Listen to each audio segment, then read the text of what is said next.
Welcome to the Linus Tech Tips live stream, you guys. Thank you for joining us, and joining us again, because the odds seem pretty excellent that, a lot of you, at least 1,000 of you, had already joined us for our pre-test. Now, I can't promise no technical difficulties tonight, because I can pretty much promise that there will be something, because we're going to have, as promised, Ryan Shrout from PC Perspective joining us through Skype.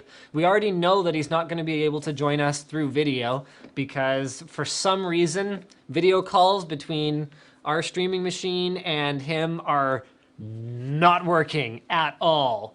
So yeah, that's like... not so good. Yes. So if nothing else, we'll have a little avatar of Ryan right here, and then hopefully we'll be able to use the Blue Yeti mic here to get audio from Ryan, and then this audio to get audio to you guys. If not, we could be like one of those super old school radio shows where it's like you ask a question and then it like goes to the reporter in the field and the guy's just like, okay. I think that's probably a TV show, not a radio show, but yeah, oh, I sure. meant, yeah. You know, even on like radio show? even CBC, even like 5, 6, 7 years ago, they still had that where you'd see them kind of going like this. I know.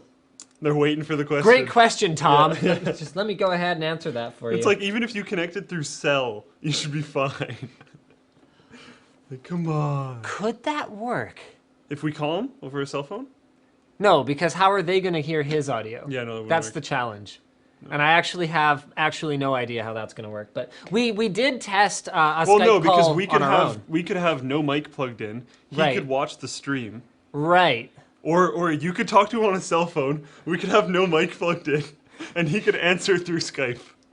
That may end up being what we do. So we've got a huge agenda for you guys tonight. We've got our special guest. We've got the Bioshock Infinite audio quality difference on PC and console. The new Android technology providing info while pausing video or music. Ouya appears to be a bit of a fiasco. Oh, yeah. Oh, yeah. Oh, yeah. New Blackberry alerts might be telling your friends that it's happy time, so that's a big problem. That's probably... Oh, no, that's not the worst thing that's happened on the stream. What is the worst thing that's happened on the stream? When you said you were going to throw a bottle of something at me? Oh, yeah, that was gross. In-game footage versus pre-rendered cinematics. How I got scammed on Vbulletin 5, and how that ties into people getting scammed on games that... they're showing cinematic. We'll get into. Oh, trust me, we're getting into that. We're gonna try and stop ourselves from hurting. Things. Hurting like each other and ourselves in our rage. Yeah. Facebook phone images start to surface. So the rumor is HTC's the OEM. Disney shuts down LucasArts. The military robot jellyfish that will rule the world. And then we've got some Linus Tech Tips news items, including a WindForce cooled GTX Titan, Unreal 4 engine comparison with PS4 versus PC, and hybrid memory cubes, which are looking like they're going to be 15 times better than DDR3. Fascinating. We've actually got 2 build logs of the week this week. Yep. So I got some feedback from some community members, and they're saying, okay, build logs are ridiculously high-end, sometimes sponsored, a lot of times out of reach of most of the community members on the forum. And that was kind of true. A lot of them were pretty elaborate build logs. So what we're doing is one like kind of insane level build with hardware requirements that a lot of people won't have access to. So things like CNC machines or incredible amounts of money or things like that. And then we're going to do a more like that's just awesome level build. So I don't want to spoil it, but we've got 2 really awesome builds this week. One kind of insane high-end, required a lot of ridiculously custom work with some really impressive, nice tooling. And then one, like, you could go do it if you had the inspiration and had the original idea, but this guy actually did, so, yeah. All right, so why don't we get into our first topic? I guess we don't have it open on there necessarily yet. So we can't really show the screenshot. So why don't you talk about it? Let's do Bioshock Infinite audio quality, and I'll bring it up on the screen. Okay, Bioshock Infinite audio quality. This screen, you'll have to hear it through this, and that might be sketchy because you're hearing audio through another. Yeah. No, it's okay. We'll we'll give them the link, and you can check it on yourself. But Bioshock Infinite. Oh, no, they should be able to hear it. Yeah, hear it well though. I tested it. Yeah, it should be good. Okay. Okay, so guys, we're gonna play this for you. About how long is it? It's watched pretty it, right? long, and there's like an intro and stuff. But you might be able to skip to the part where it actually Okay, plays. I'll get properly. you to handle that. So guys, we're gonna open this up, and I saw it once a week ago, so hopefully I remember. Oh, there's an ad. wow, the ad was 2 seconds long. That's weird. That's the So very as I best was type of ad. recording Oh my man, it's the Bioshock same the whole time, is Infinite it? Okay, graphics jump, comparison like, video, forward. one thing that I Yep. 1080p that affects listen audio through here. bit rates. That's gonna be really good. Yeah. Okay, PC version. Oh yeah, here we can skip around. So then there's PC version. Okay. You're supposed to watch it. This Yeah, next I clip is on the Xbox Close your eyes and 360 focus in the on the sound. exact Did you hear same that? position. Yeah, someone as just the knocked on the previous clip. garage. Why don't I go find out what's going on? In the meantime, let's talk about the new Android. Yes, the sound's Are you playing. gonna? Yeah, I'll go find out who that is. Okay. What am I supposed to talk about? New Android tech. New Android. Okay, so Android. You should probably check the garage. Oh, I can't open it. It's Can you- disconnected. Okay, whatever. So Android is releasing a new thing. I don't know if it's out already. I haven't been able to. You should probably go get that. Yes. I haven't been able to replicate this on my own, but apparently Android is releasing a new thing. Can they see this? Yeah. Okay, so as you can see here, the guy paused the video with Jack Black on the screen, right there, and then it gives you information about Jack Black on the right, what movies he's been in, who he is, his age, all that kind of stuff. This is supposed to work for movies. This is also supposed to work for music. So I think the idea is you can be watching pretty much anything, pause it, and get tons of different information. I think that's really, really cool because if you're watching a movie and you really like one of the actors, you can see the actor list at the end. It might not actually be clear enough for you to figure out who it is. So this way you can just pause it while it's live, and there's some cool information. I don't know, that's pretty cool. Let's move on. What else was there to talk about? Oh yeah, back to Bioshock Infinite, because we didn't actually really get to see that well. You should check out that video. I'll post a link about it on my Twitter or somewhere later on, or maybe I'll get one of the mods to post it up later. What? So What? this is probably the most surreal experience that I've had in a while. I'm just gonna go ahead and sort of steal the street. You know, like those pranks where people order pizza and send it to your house, and you're like, I didn't order any pizza. So someone actually, not just anyone. Hold on here. I'm gonna go ahead and I'm gonna let you read out the note. It took me, and I didn't realize you can order pizza for someone. And What? Oh, it's the red. here, please knock on garage door. Could you also write on the box, with love, the mod team? So they sent us a medium pizza with Italian thin crust, and they removed mozzarella and pepperoni, and oh wait, no, they removed mozzarella and added pepperoni and Italian sausage, and Beautiful. I mean, okay, they got it almost right, because we didn't order anything else. So we wanted pizza to come with something. We didn't order anything, but Oh, okay. thank you very much, guys. That was That's actually fantastic. Yeah. Have we ever actually been properly trolled on the live stream before? Other you, than the drunk guy. You called me once.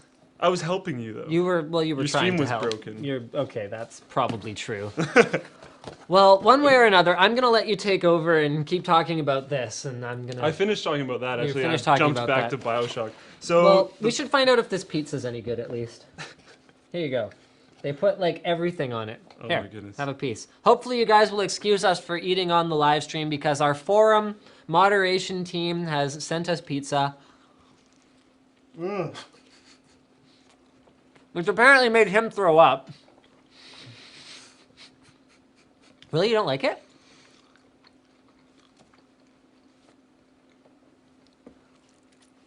It all came off. It was too hot, so the cheese just kept coming.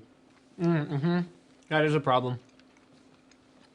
What did they put on there? I am actually not sure. What tastes really weird? Add pepper. Oysters. Oh, oysters. That is a unique pizza. So this is I was like, what is that? it does have a bit of a oyster taste to it. So remove mozzarella, add pepperoni, add Italian sausage, add green pepper, add oysters, and add blend. I think blend is cheese. Blended cheese. That is some of the weirdest tasting pizza I think I've ever had. Yeah, it is. So, thank you, mod team.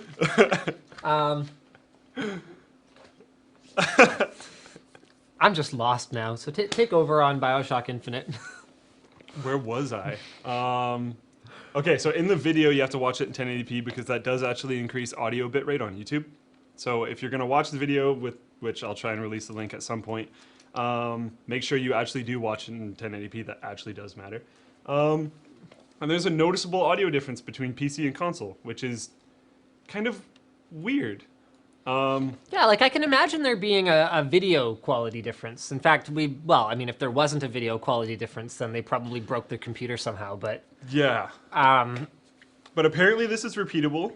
I read around a little bit about it. The only guy that I could actually see showing a real review about it was the one that I got in as a link here, but I'm sure there's probably more now because I jumped on this like right after Bioshock was released. Right. Then I haven't looked into it since then because I've been working all the time. Dealing with forum issues, Vbulletin. Anyways. Yeah, more on that later. Yeah, so interesting. Another reason to play on PC, although I don't understand why. But that's cool, but like, Okay. had some pretty awesome audio come from games on consoles before. I don't understand why that matters, but there is a very noticeable difference. So if you check that out, it's pretty interesting. Okay, so we've got about 15 minutes, so why don't we talk about Ouya and then do some Twitter Q&A. So guys, get your Twitter questions in. If you haven't heard of Ouya already, it is, well, it promised to be, it was a record-breaking Kickstarter. So here we go, I'm just gonna open this up for you. Ouya promises improved responsiveness, simplified game installs for June retail launch. So it was a record-breaking Kickstarter. They destroyed their target. It was intended to be a small, sleek, Android-based gaming device that was looking to go up against bigger consoles for room in your home theater. And the idea was Android has this is your Skype. The idea is that Android has a mature gaming platform in terms of the library of games that are available, in terms of compatibility of games. So they were going to go, okay, well here we're going to give you like a controller so you can enjoy those games on your couch without some of the kludgier solutions that involve doing things like plugging micro HDMI cables into your tablet and then running a long sort of like what are you gonna do? Micro HDMI into your tablet, wireless controller to your tablet, and then like run a cable to the back of your like come on, who does Then that? you'd have to charge it There's like the 4 people because it's gonna die in like 10 minutes. who do that. Well, there are docks.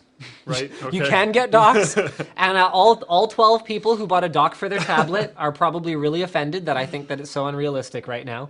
But let's face it, no one was going to do that. So the idea was to have an inexpensive $99.99, $100 box that you could have as an Android-based game console.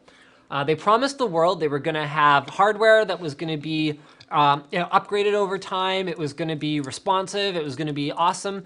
But I think it should have been fairly obvious that $99.99 wasn't enough to deliver on this promise. And there's a fair bit of backlash that's going on as it approaches a large-scale retail launch that I think the people who kickstarted the project are feeling like they're not getting their money's worth. Yeah. One thing from the reviews is that everything's still in like pretty beta.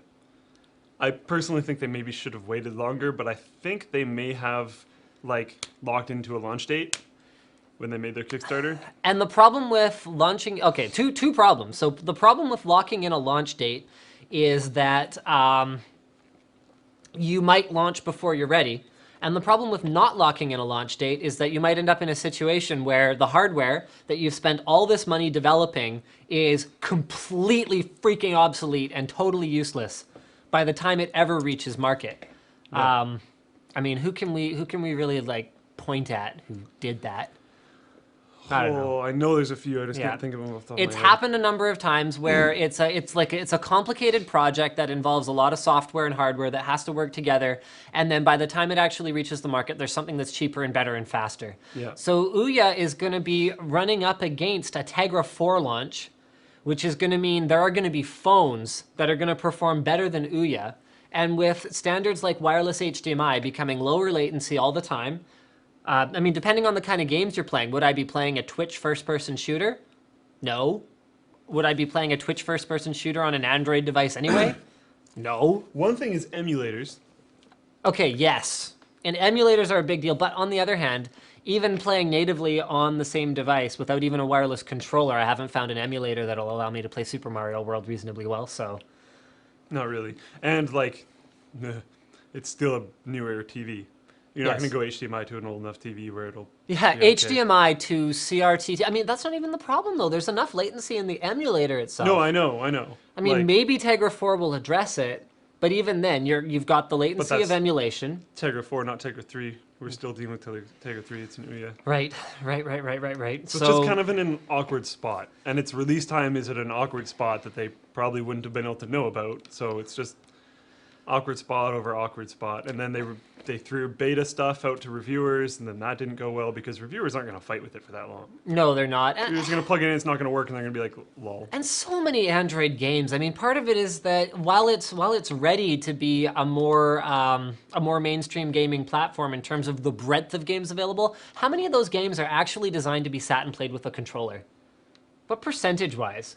Less than 50 for sure. Not the actual. Probably Android less games. than 20% are actually intended to be played with that kind of a controller. And I mean, the promise was, oh, well, it'll be hackable. So, the emulation crowd is going to be big into that. But as hackable as it is, if it's not a satisfactory gaming experience, then... There's already a group that came out with a Ouya compatible N64 kind of controller thing. That's pretty cool. That's pretty cool. They kickstarted as well. I don't know if they made it, but I saw them on Okay. Kickstarter. I know they kickstarted as well. And like stuff like that's cool. And I'm interested if it's their own OS. Planned obsolescence probably isn't going to be quite as intense. Right, okay. So maybe it'll be able to last as I think the whole thing is going to bounce on emulation because new Android games are going to be focused on Tegra 4, Yep. harnessing Tegra 4. So boom, Ouya's done. NVIDIA's going to push so hard for that. Of course. Yeah. So that's brutal, but if Ouya can actually capture and harness the emulation crowd, that might kind of work. Because if you can buy for 99 bucks plus a controller, which is so like I'm guessing 120, 130 bucks, Yeah. a console that you and your buddy can sit down and play old school games on, and you Okay. don't have to whip out of your old consoles that barely work. Tell you what, I'm going to go ahead and play devil's advocate here and say you could get a $100 computer on Craigslist that'll emulate just fine. Yeah. My parents' old Pentium 4 with onboard freaking graphics. Pentium 4 like 2.4 gigahertz P4A. So we're talking Willamette core. That thing was a piece. Okay, was able to emulate PS1 games. Couldn't do PS2, but I'm willing to. This will be an interesting challenge. We should see if we can go on Craigslist or Red Flag Deals or eBay and piece together the components for a computer that could emulate PS2 and back. I've probably got stuff at home. Probably doable for that kind of a price, though, right? Yeah. So do you want an Android-based device where, quite frankly, the emulators are not as mature as they are on PC? Yep.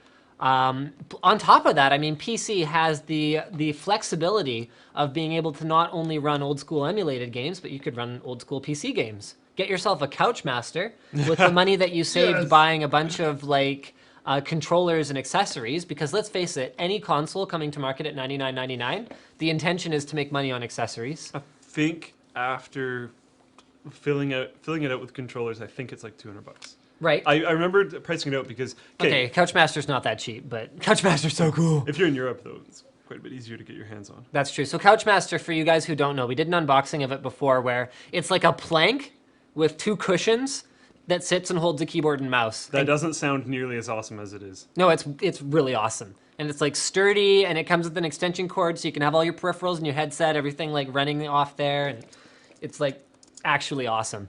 So I don't know. I would go PC. I still would too. I'm just trying to find a reason for it. And okay, to give some context, I'm kind of crazy into Kickstarter. I'm on there pretty much every single day, and I've spent too much money. I love Kickstarter. It's cool. But I did not Kickstarter Ouya. Because And I saw this coming. how close are we to a smart TV that just has a Tegra 4 in it? Or whatever the next stage is. Like, or whatever. All it takes is one of the TV makers to pull their head out of their pocketbook That might or be something. outside of their pocketbook. that might be outside of the range of a lot of people's pocketbooks because it might be too expensive for someone who would be in the market. Might be too expensive, my balls, because it's not that expensive. Okay, look at someone like Samsung. What do they have to get? Okay, smart TV is a huge push for them. Yeah. They actually don't need to use a Tegra processor. They have their own processors that they could throw in there. Why don't they put a proper Android, but They build a probably tablet will, into their TV? and then they'll probably make it a premium price. Well, yes. That's why it's probably going to be out of the price bracket of most people. It's probably going to be an over $2,000 TV. Right. Because who cares if it's fairly cheap hardware? You put it in a TV, no one else has I guess it. that's you can pretty make much way it. more Why do expensive. we need Ouya to do this?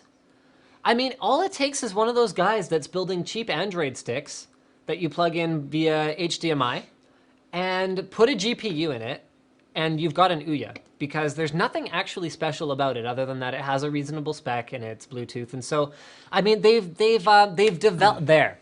developed a product that's going to lead them down the path of easy accessibility to other things that are better and faster so soon that it's going to be relevant for like a couple months. It's going to be like I almost want to compare it to Wii, where it's like really cool for a bit and then.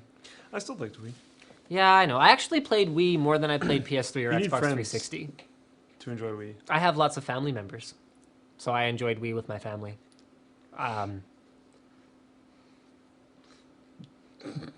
That's awkward. Hey, there's nothing more bonding than like peeing together. So there. Yeah, Wow. I took it there. Oh my goodness. All right, let's do some Twitter Q&A since we're apparently due. Ouya needs to be a smart TV in a box as well. You know what? It could be. You just throw Plex on there or something like that. I'm sure they could do it pretty easily. Yep. I mean, it's Android, so it's as simple as installing apps. And it could become a nice environment because it's Android, so it could become like your home theater PC for $100. Yep. And maybe you don't want to buy like a P4 and everything because the box is too big, and Ouya's silent as far as I know and small and looks kind of good. So it has that kind of stuff going for it. You could stream to it from other computers in the house because it's networkable, all that kind of stuff. It's just, it doesn't seem that ridiculously special, but then it is that ridiculously cheap.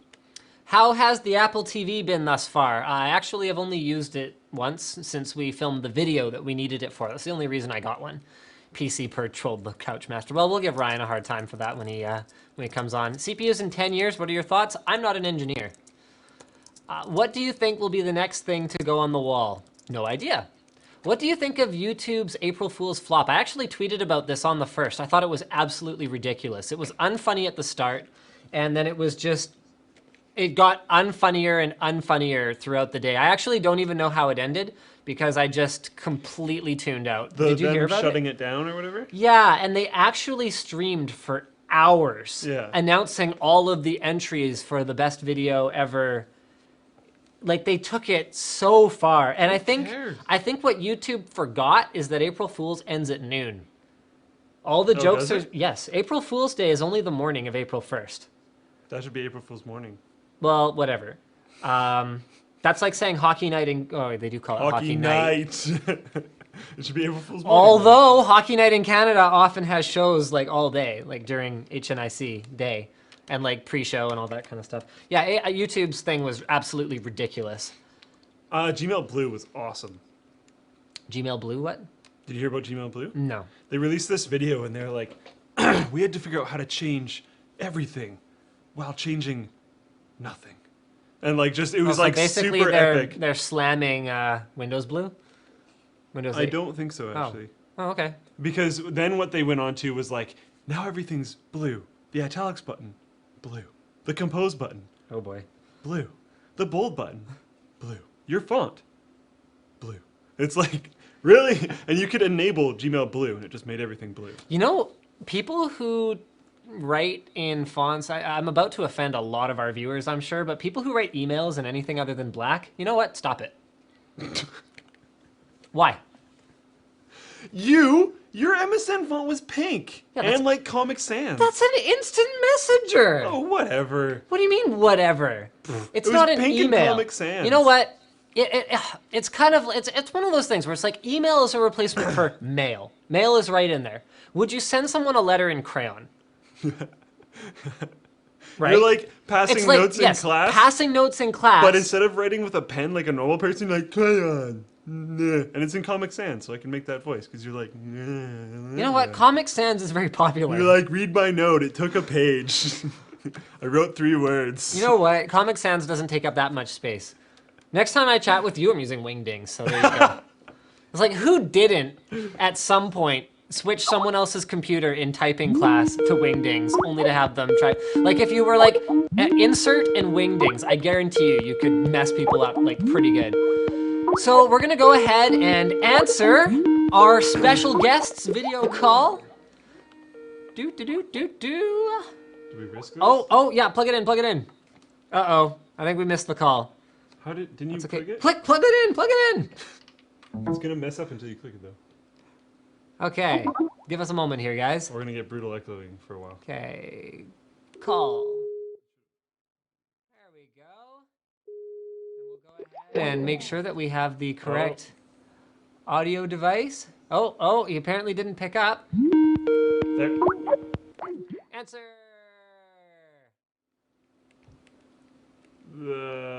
Oh, we have problem. Okay. Our Skype doesn't want to pick up our mic here. Oh, you know what I bet it is? I know what it is. Recording devices. Blue snowball disabled. Enable. Yeah! Now call quick because it's gonna be terrible echo. Options. Hold on. No, I'm gonna do this I'm first. sure it auto picked up. Yeah, just Okay. Call! Alright, we're gonna have it this time, guys. Alright. Now we need our headphones. Ryan, can you hear us? Are you there? I can hear you, yes. You can hear us. All right. I guess the real question is, can we hear you on the live stream? Because we weren't quite sure how well this was going to work. I did do some research and I found out what our video problem was. And it has to do with the very latest version of Skype, which I'm guessing you have installed, and the version we are using, which is a 4.1 point something for some. Okay, so it's an interoperability problem. Yeah. Are you on the Twitch chat? Are they able to hear Ryan? No. Oh. I don't think Twitch is picking up his audio. It should it's only pick him up. picking up the mic. Only picking up the mic. Okay. Hold on a second. Add. Skype video. There we go. Then let's move to the background. How about now? Ryan, say something. Okay, let's see if they can hear us. They can hear me I can hear Skype. of the world. Can't hear us. There we go. Anything? Oh boy. Is this our first attempt at a Skype call-in? This actually is our first attempt at a Skype call-in. It can get complicated. We're apparently very quiet, so, He sent me Apparently okay. Ryan's almost okay. Alright, sweet. And apparently okay, guys, stop adding me to Skype right now because it's not helping. A bunch of people have picked up my Skype username and are adding me to Skype, so that's actually not very helpful at this moment.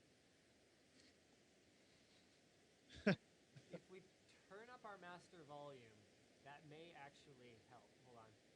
So Skype options.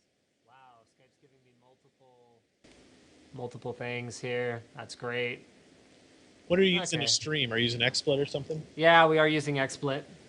Ryan's audible, but we're not. All right. Someone says good.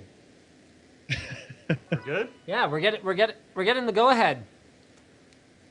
Well, All right. Hey, okay, Ryan, welcome to the live stream. Tell our audience a little bit about yourself, who you are, what you do, and why the heck you're here. Who invited you anyway? that was one of you guys, I guess. I've been doing PC hardware reviews since late 1999, and several websites throughout the build up to that. I did AMDMB.com, which is actually a website, as you might have guessed, that focuses on AMD hardware, AMD motherboards, and that kind of thing. I didn't figure that out. AMD MB motherboards. It made sense at the time. When I graduated college, though, I decided I was like, I want to make this my full-time gig, and I didn't want to be bottlenecked into AMD stuff. So we changed the name over to PC Perspective, and started going in that direction where we started covering all aspects of it: graphics cards, Intel parts, notebooks, all that kind of stuff. And it has been successful. I haven't had to get another job yet, so that's a good sign.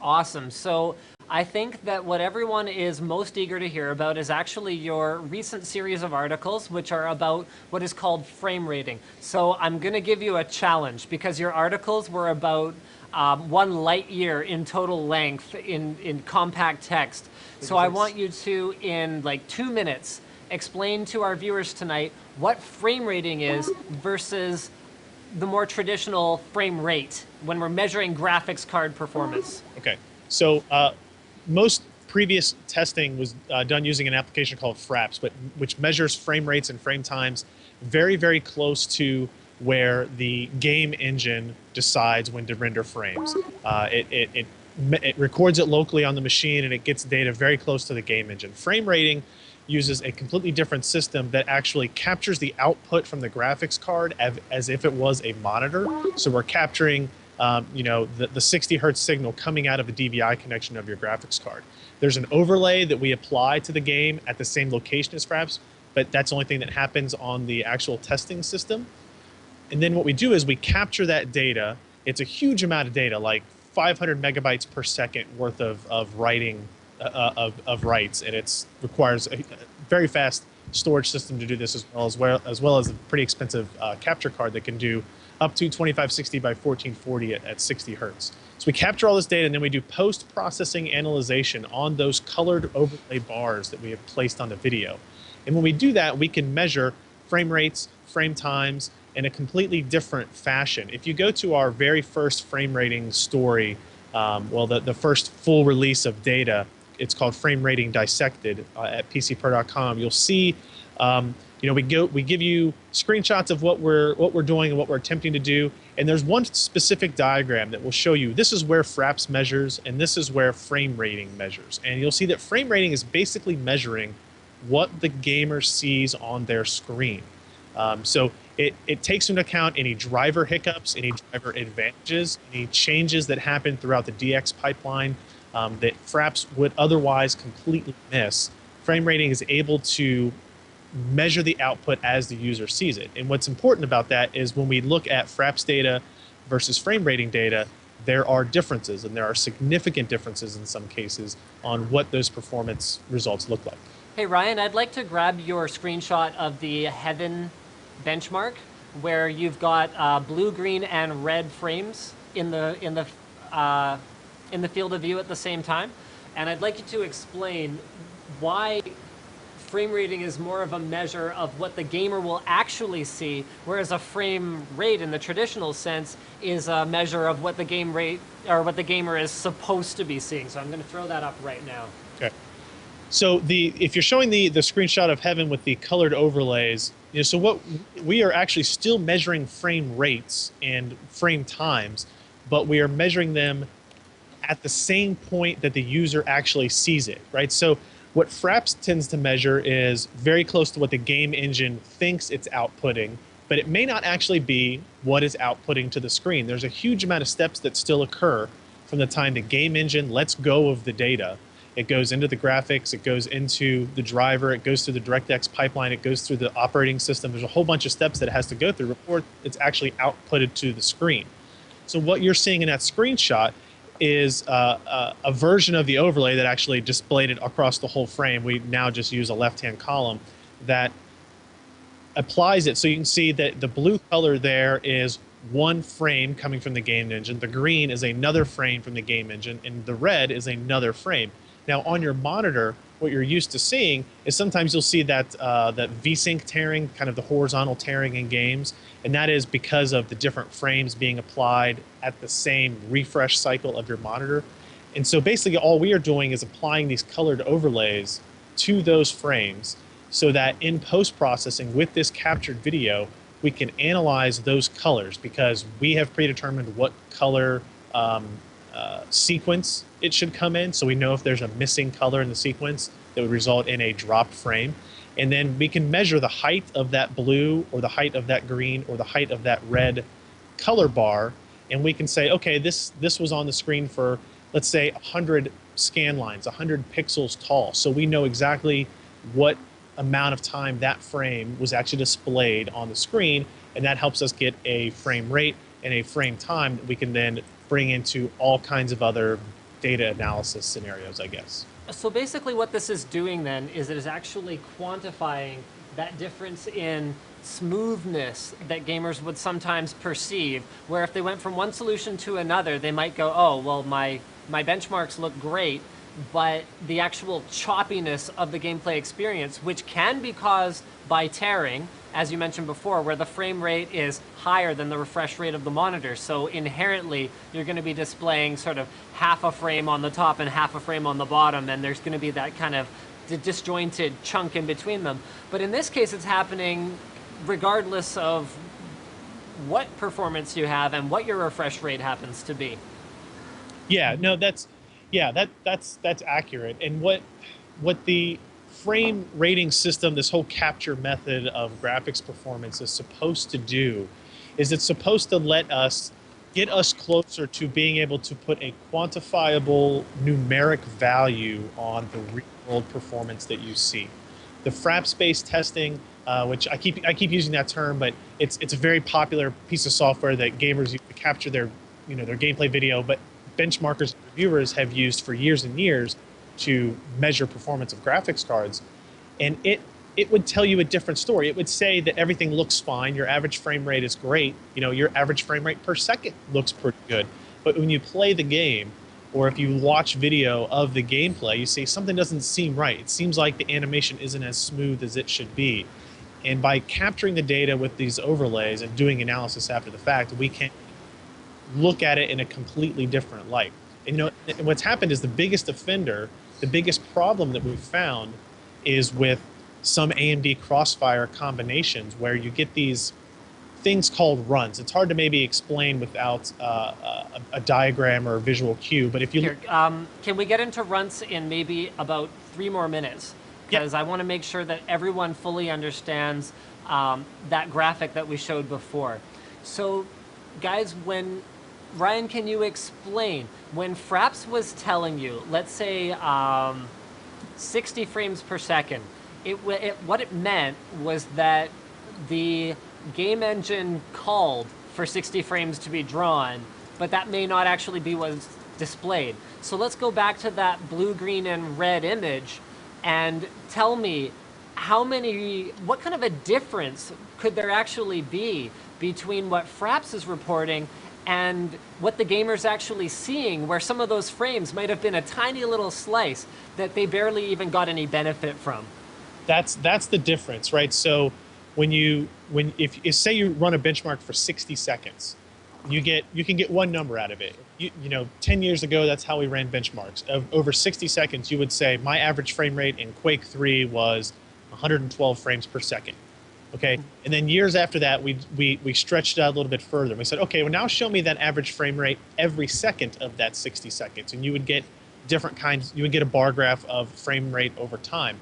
And now what we're looking at is what is the instantaneous frame rate inside that time period, that single second of time, and that is where the real difference between what Fraps sees and what the frame rating capture system sees. Because even though you might get 60 frames a second, if half of those frames are what we call runt frames, where they're very thin slivers of color. So if we look at that heaven screenshot there, imagine if the green was a fifth of that size or a quarter of that size, we might consider that a runt frame. And a runt frame is a frame that is displayed on the screen. It's not dropping the frame completely, but it takes up so little real estate on your monitor that its effect on the animation and smoothness of the gameplay is negligible. So what we decided to do, and this is all kind of our decision and based on analysis of gameplay, is let's take that frame out of the picture. We don't think that counts that frame is worth noting, worth counting in our new observed frame rate system. And when we take those out, you get a much different average frame rate, right? So instead of getting 60 frames per second, what you're actually perceiving may be 40 or 35 frames per second.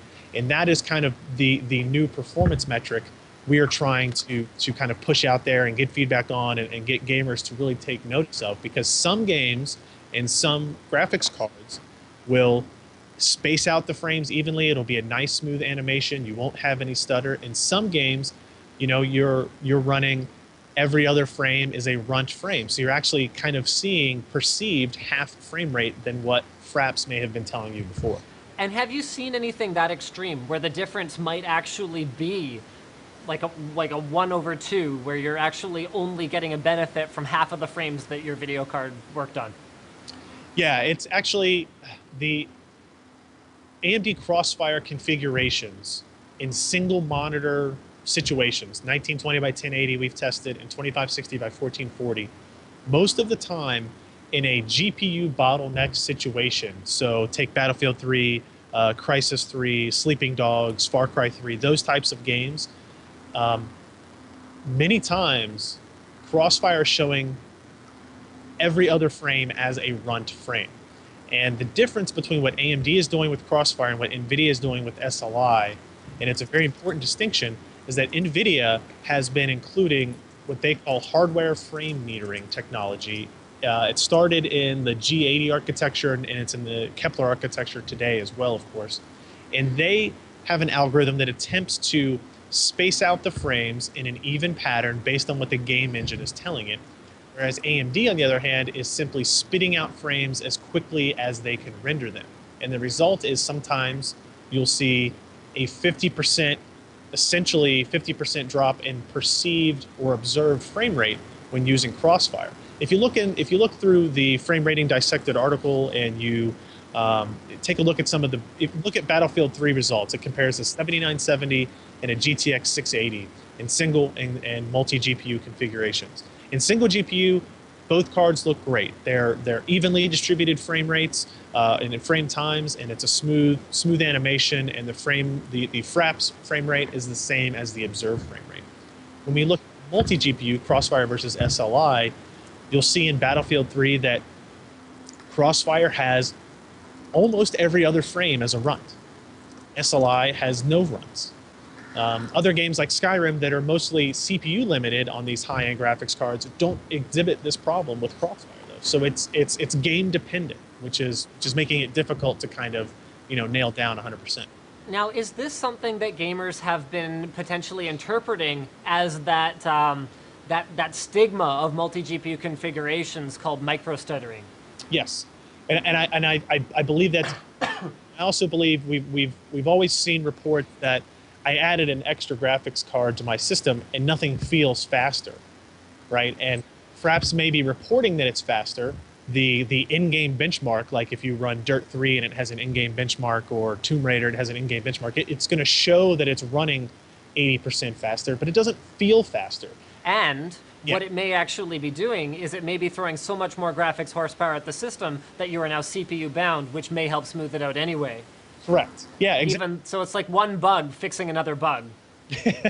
Yeah, exactly. That's right. And it's something that's nobody's been able to really capture what it is that people are seeing and what they're experiencing until we started doing this. Okay, we're going to actually, the first idea was to use high-speed cameras to capture the screen footage and then measure the colored overlays in the same way. But we were able to actually get a capture card that could capture at a high enough resolution and refresh rate that we could keep that, a more scientific kind of fixed result. If you go to that dissected article, we actually posted a video comparing side by side Crossfire versus SLI, I think on 5 or 6 different games that we had recorded a bunch of videos.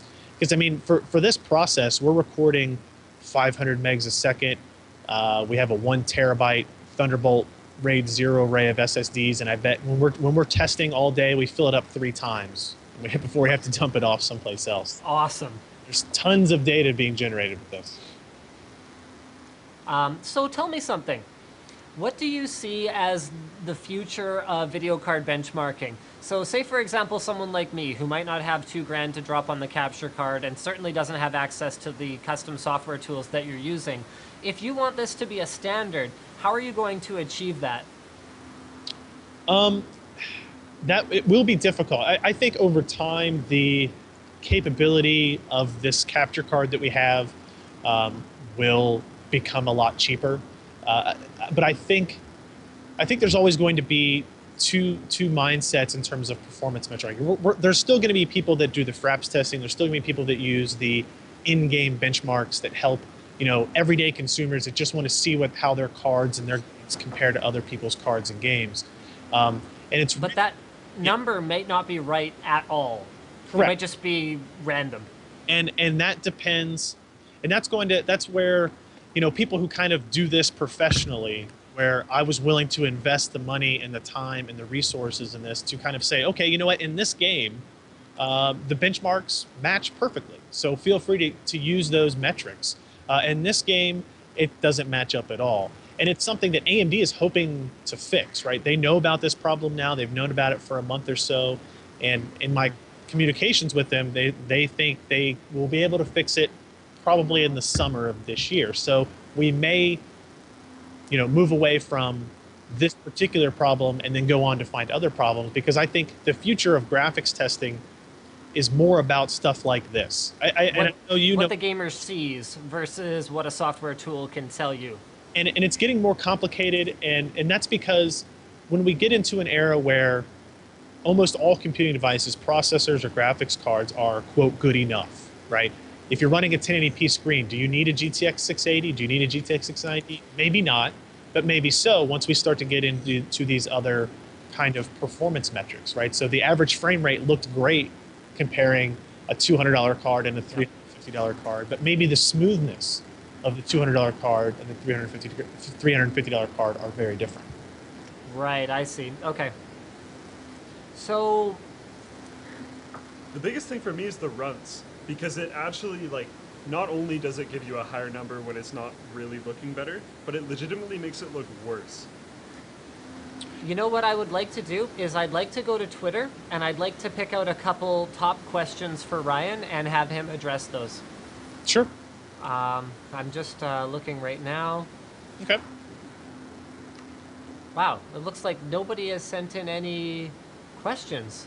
Okay, guys, send in some questions for Ryan, because as far as experts on this whole frame rating thing goes, he's pretty much one of the top sort of 2 or 3, maybe half a dozen guys. I don't know how many guys are really prominent in all of this, but he's one of the top guys and he knows a lot about it. He's one of the few guys who has the actual hardware to test it.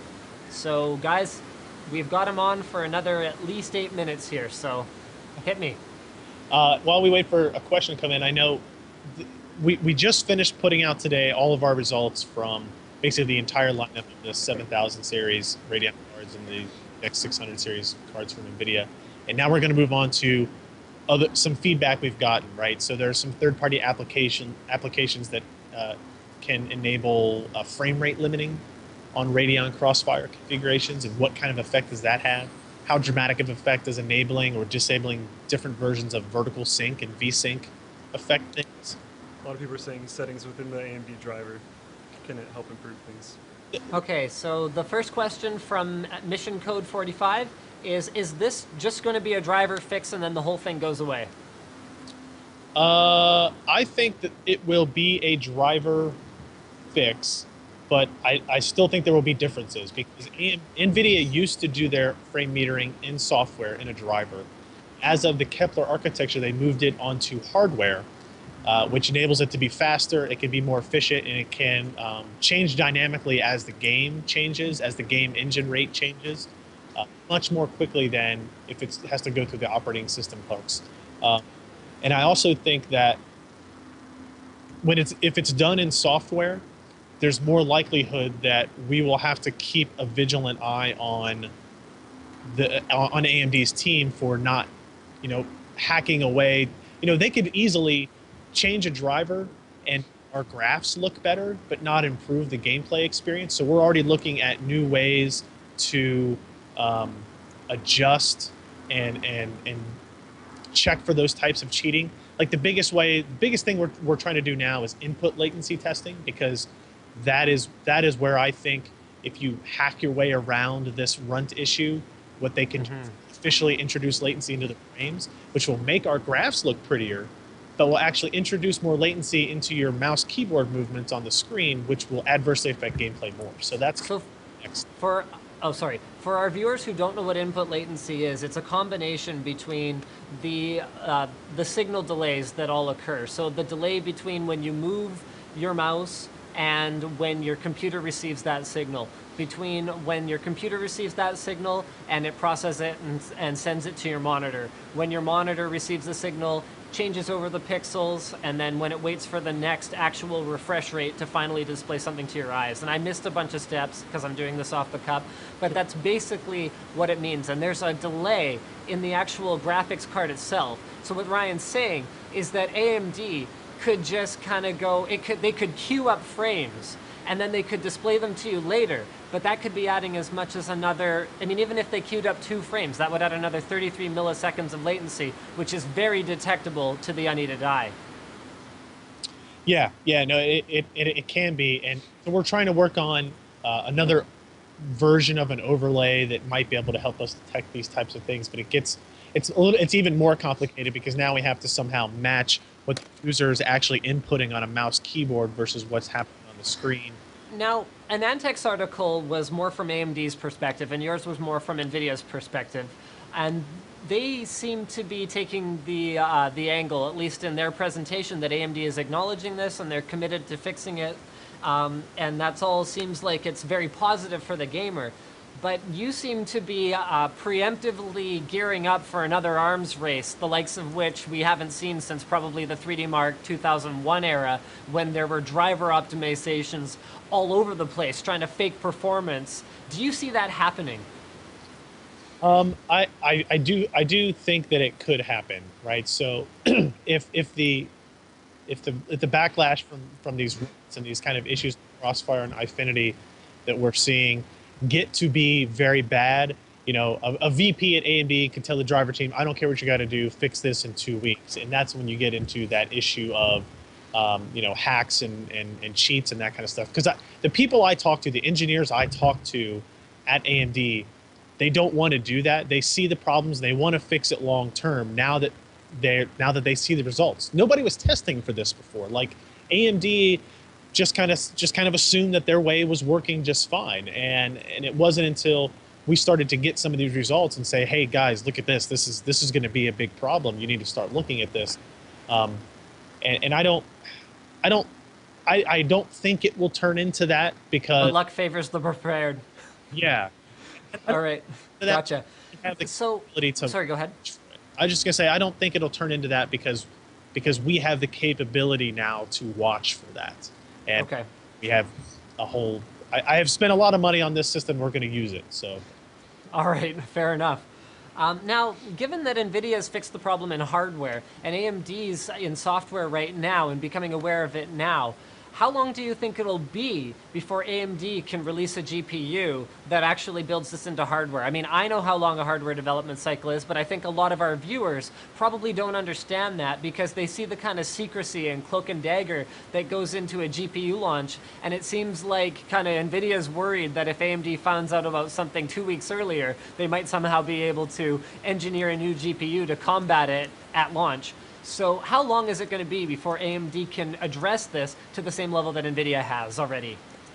You know, you've got to wait for the 8000 series to get by and maybe in the 9000. So, I mean, you're exactly right. So NVIDIA's had this technology for a while, and they've never talked about it. Even behind closed doors, really, to like editors and media, they've never. It's been like a feather in their cap that they never really discussed because they were waiting for a time when it was really going to be necessary, or maybe they had nothing else left to throw at the, you know, to throw at their enemy, and now they have this idea. Okay, let's use this now. But as soon as the cat's out of the bag, AMD is going to try to replicate it, and they've got smart guys, they've got smart engineers there. They'll be able to do it. But for the Sea Islands architecture, that's already shipping. That's not going to happen. The next major iteration of Radeon won't have it either. So we may be looking at 2 years before you see a true hardware implementation of frame metering. Now that doesn't mean it can't make it better in software, but there is the potential for more issues. Just like we've seen issues with Eyefinity and crossfire scaling because of the composite engine that they're still using, and there's other things that can creep up when you're using this software. Okay, I'd like to take a few more Twitter questions now, and let's try to get through these quite quickly. Mike Would Know asks, which game had the least discrepancy between Fraps and your method?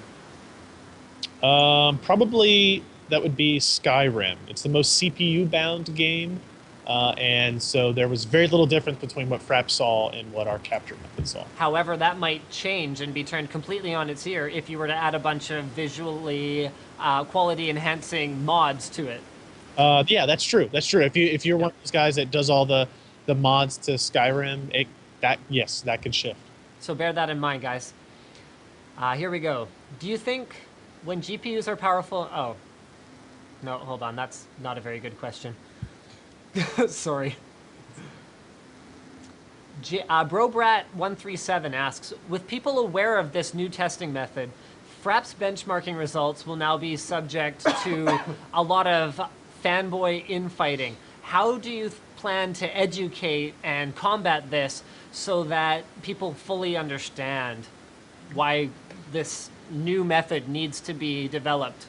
So one of the ways that I'm doing that is by, doing things like coming on your show, right? We want everybody to understand these differences, even if they're not already readers of PC Perspective and they're not already, really hardcore GPU geeks. They're not hanging out at the Beyond 3D forums or something like that. We want people to understand that be careful of these benchmarks you're looking at now, because there are issues that are going to crop up.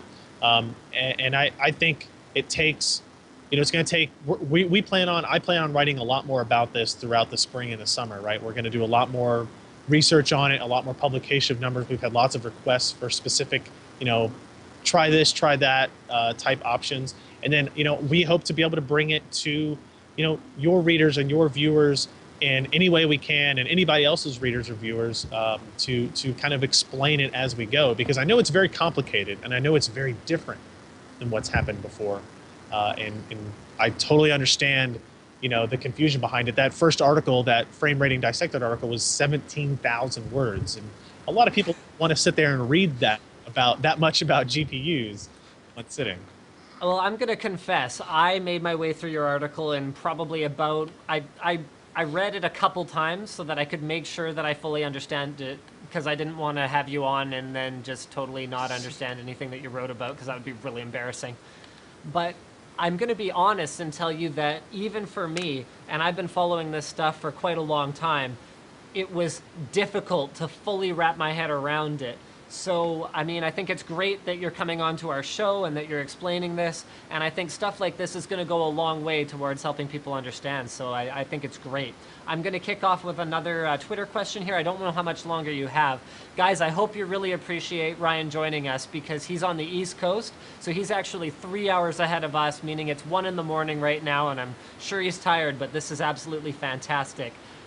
So Bresson Franco asks, is it possible to define a frame rate where the GPU will force itself to stay without going any higher? And I think what he might be talking about is VSync, but maybe without using VSync. So that's actually a really interesting topic. If you look at most game engines today, just kind of go as fast as they can. There's no fixed clock.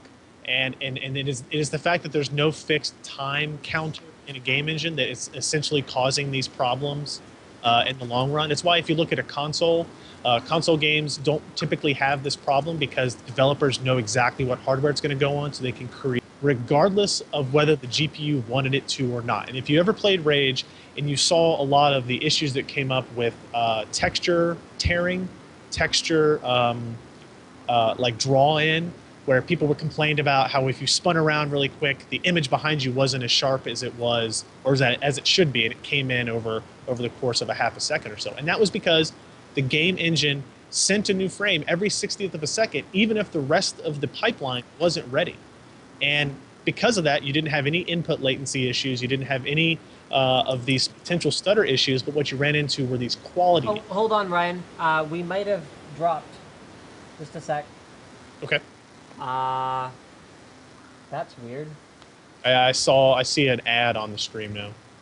Yeah, me too. Well, here, go here. Hold on. Ad will end in 0 seconds. Is it gonna bring us back? Oh, that's weird. Okay, we're back. So sorry, can you back up a little bit and... Oh, shoot. You were talking... Right, okay, so you were talking about Rage and how John Carmack decided that 1 frame every 60 seconds is what they need, and the texture issues that came along with that. Please go ahead. So that the game Rage kind of flipped it. John Carmack, being the kind of guy that he is, just wrote an engine that said, I don't care what your graphics card does, I'm going to give you a frame to render every once or 60 times a second, I should say. And that is why you saw some visual, graphical quality issues, because the game engine was spitting out a frame at a fixed pattern. It was not going to deviate from that because they wanted the user experience of smooth frame rates, low input latency, to be of the highest priority, as opposed to image quality as the highest priority. And so that is an example of a game. It's the only one in recent memory that's really done that. And you can see that while it fixed stutter and input latency, it caused graphical issues, right? Because that's not how PC games are really developed. They're not used to having a fixed render time on the graphics card. Some frames take longer to render than others if there's a big explosion or something like that. And that feedback was just interpreted differently in the Rage engine. So is this something that could work itself out in time if game developers started building in technology like that, maybe a more refined version of that, and graphics cards continue to get fast enough that older games that didn't have this technology implemented could all be rendered completely smoothly, easily anyway? 10 years from now, if no one makes any changes on the hardware side, could this just go away? It could. I also think that it would be, all this takes really is a couple of API changes. If DirectX implements the capability for the graphics engine and the graphics, I'm sorry, for the game engine and the graphics card to communicate on what time it is currently, when did you actually display that frame? I will adjust my in-game timers for where these physical objects should be accordingly. If that gets implemented, game engines can and GPU drivers can be written in a way that it would possibly just completely eliminate this issue. But it's not in DX11, it's not in DX11.1, it's not on the current slate for the next version of DirectX either. I don't really know why. I think maybe just because this issue hasn't been getting enough attention, and maybe Microsoft and those guys will take this a little bit more seriously and implement something like that going forward. But that is what I think the actual answer is. Maybe not 10 years from now, but maybe 3 years from now. And then we can still have improved hardware performance, and we don't have to worry about having a static hardware environment. We can still count on improvements. Okay, so I'm gonna take 2 more questions. Here we go. What are the maximum minimum differences you've seen?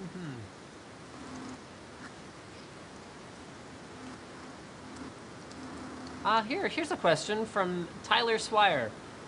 He asks, have you had a chance to test any laptop GPUs, and would you expect it to be better or worse? I haven't actually tested any laptop GPUs yet. It will be more difficult because we either have to connect an external display or start to get into the high-speed camera capture methods. I don't expect it would be any different, though. The architectures are fundamentally the same. The drivers are fundamentally the same. But the benefit in most cases, except for the really high-end gaming laptops, that they're single GPU. And in single GPU configurations, we don't really see this problem. So it would eliminate a major portion of the problems. Okay, I've got 2 more things for you here. One more question and then one comment that I thought was really good. So Guitar iPod asks, could you write a Cole's Notes or Cliff's Notes version of your article where you explain it for a complete non-techie, maybe a 1-page primer? Do you think that's even possible? I think that's possible, and it's probably something that we need to do that we can then include at the beginning of all of our future frame rating articles. The other thing would be if people are interested, if they don't want to read all that, I did attempt to kind of sum it up in a video that we posted on our YouTube channel It was about 20 minutes long. So Listen to this guy pimping his YouTube channel here as a friggin' competitor and trying to, I'm kidding. Just go ahead. we did like a 20-minute video that attempts to explain the whole process and go over what graphs we present and what data that actually, what it means, so that it gives you a primer to then go into the rest of our articles, look at all the results accordingly, and have an understanding of it. But I do like that idea. That's a good idea to kind of have, see if we can sum it up in 500 words or 1,000 words for a one-pager type presentation. So I think this is the last question I'm going to take right now. Sorry, it's not really a question. So Brobrat137 says he doesn't have any questions because between the article and your explanation tonight, he feels completely educated on the subject. So I just want to, if you don't have anything else to add, do you have anything else you wanted to cover really quick?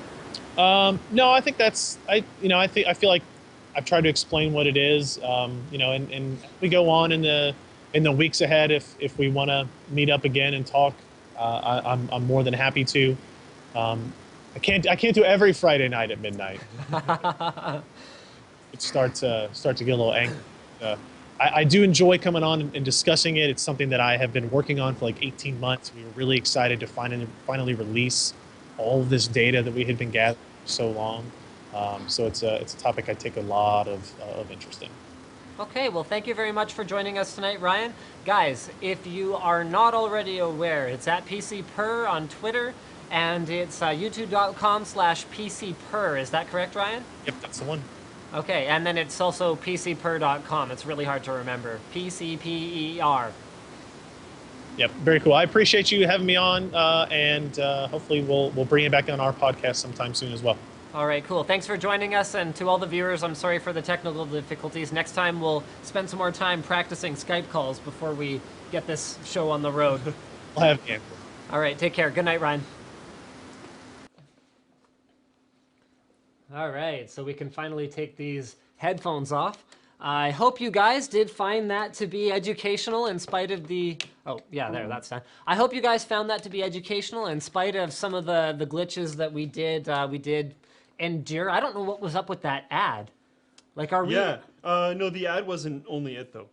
I think the stream went offline, so Twitch rolled the ad. Because Twitch will roll ads while the stream is offline. I see. So Twitch rolled the ad in a reaction. Twitch didn't push the ad. Ah, fascinating. Okay. So if we check our recordings... Our recording's probably clean, so if you want to see what you missed during the downtimes... Yes. I'm not sure from what I got from Twitch chat and whatnot, if, like, I think for the most part, the video might have just cut out. I think they might have still been able to hear the audio, but when the ad rolled... Obviously, things got a little bit messy. So guys, yeah, do check out the archive if there was anything you missed during that segment, but I hope you found it educational. Honestly, for the time being, we're still going to be testing using Fraps because we don't have, it's a $2,000 capture card that Ryan's using in a separate PC that's hooked up to a 1 terabyte RAID 0 SSD array to give you guys some idea of the magnitude of hardware it takes to capture these frames as they're being displayed to the user, the way that he's doing it. He explains it fully in his articles. Yeah. So yeah, we don't have that capture card, and we probably aren't investing in one anytime very soon, so we'll be using Fraps for now. However, we don't do much dual GPU testing, and as he mentioned, with single GPU, it's a much more accurate reflection than it is with dual GPU, particularly in Crossfire. If you check out his graphs, he shows the difference of, he'll show width on each one of the bars as it goes along the graph, and the wider it is, the worse it is. And you see the AMD dual GPU is quite large. NVIDIA dual GPU is not that much bigger, but it's still noticeably bigger, and then the single GPUs are actually pretty tight, so yeah. So make of that what you will, and I'm gonna let's do a little bit of Twitter chat since I'm just sort of tired. Okay, here we go. Keenan Myers asks if we can discuss DDoSing in a live stream or tech quickie. You know what? Why don't we discuss it right now? Slick, in a nutshell, if you had to explain it in 30 seconds or less, what is a DDoS? DDoS is distributed denial of service. Distributed denial of service means you lose internet because most likely your ISP is cutting it off from you because you are receiving way too many packets. An example of this was, I don't remember what they're actually called, but it's the guys that stop all the ridiculous like Viagra pills spam that you get in your email boxes. They were smashed at 300 gigabits per second. This was the largest recorded DDoS in history. Wow. And they just got crushed by someone. I haven't followed it up, so I don't know who it is, or if they ever figured out who it was. But they basically were able to keep kind of going, but what I'm thinking is they were using an offsite. Because 300 gigabits per second, like, I don't know how you survive Nothing through else that. is going to squeeze out of your internet connection. Let's put it that way. The idea is that you're flooding the connection with packets from elsewhere, most likely with a botnet, which is just a gigantic link of computers. You've gone over 30 seconds, by the way, but carry on. Anyways, you're basically just disallowing someone to connect to the internet in a very intricate or not intricate way. And it's very frowned upon. It's not so good. You shouldn't do that. It's a bad thing. No. And it can be something as like it can be a botnet, which is what Slick alluded to, where you've got multiple computers that you control and you're telling them all to slam it at the same time. Or it could even be something as simple as if I was on a live stream and I went, "Hey, everyone, go hit this website and start F5ing." That would be a DDoS attack essentially. And you're not really supposed to do that. Yeah, you're not allowed to do that, so that's a really bad thing. Why don't we move into our next discussion topic, and I think you know where I'm going with this. Tell me, you know what? Best segue ever. I would like them to watch this video and tell me if they think that the LinusTechTips.com forum is anything like this video. So let's just go check out. So this is Vbulletin.com.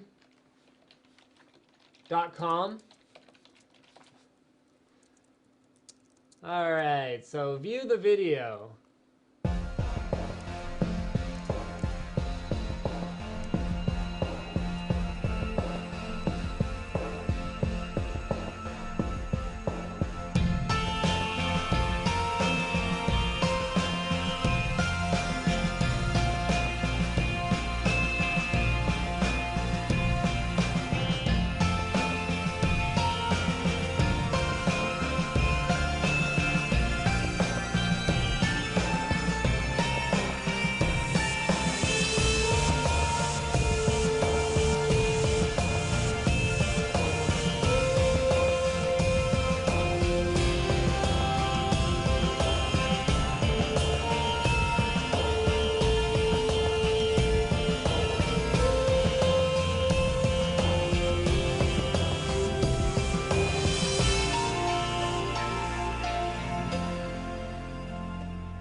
That would be cool if that actually happened. Yeah, that would be a great cool forum. So I'm going to use this as my opportunity to announce that we are going to be migrating off of Vbulletin 5. I've asked them for a refund based on the fact that that demo has been up on their site since I purchased the software 4 months ago. Most of the functionality you saw there either isn't there at all or doesn't work correctly. Or barely works, and like Mr. Wizard and myself have it hobbling along so that it somewhat works. Like or with actual changes to the code of the forum software. Not to mention the admin tools they showed there. Weren't those great? oh, they're fantastic. They don't work. I'm pretty sure it's just actually done in Flash. Yeah. And like just actually they just made a fake video of it. One of our mod team members even figured out like this weird backdoor way of like doing a few things in a certain order to be able to actually do something which they can't normally actually do, which is just absurd. But like, oh, it's horrible. So it barely works. It dies all the time. The thing just breaks. Their database schema is terrible, so it just breaks and is huge. It sends 100 queries to my database every single time you load a page. Like, let that sift through your brain for a second. Like, the thing's just messed. So we're working with a few different other forum softwares. Yep. We're trying to get our forum so that it can be converted. No one right now can convert Vbulletin 5 to another software, so... Partly because of the issues that there are with it. I Database mean, schema to give you guys some idea how unstable the Vbulletin 5 forum, there's probably... LinusTechTips.com is the largest forum on the internet running Vbulletin 5. And running Vbulletin 5. Yeah. We're not actually the largest. And probably the second largest forum running Vbulletin 5 is actually their own forum. And I mean, if anywhere near the kind of traffic that hits our forum, hit their forum, I suspect it would just die. So, yeah. So basically, right.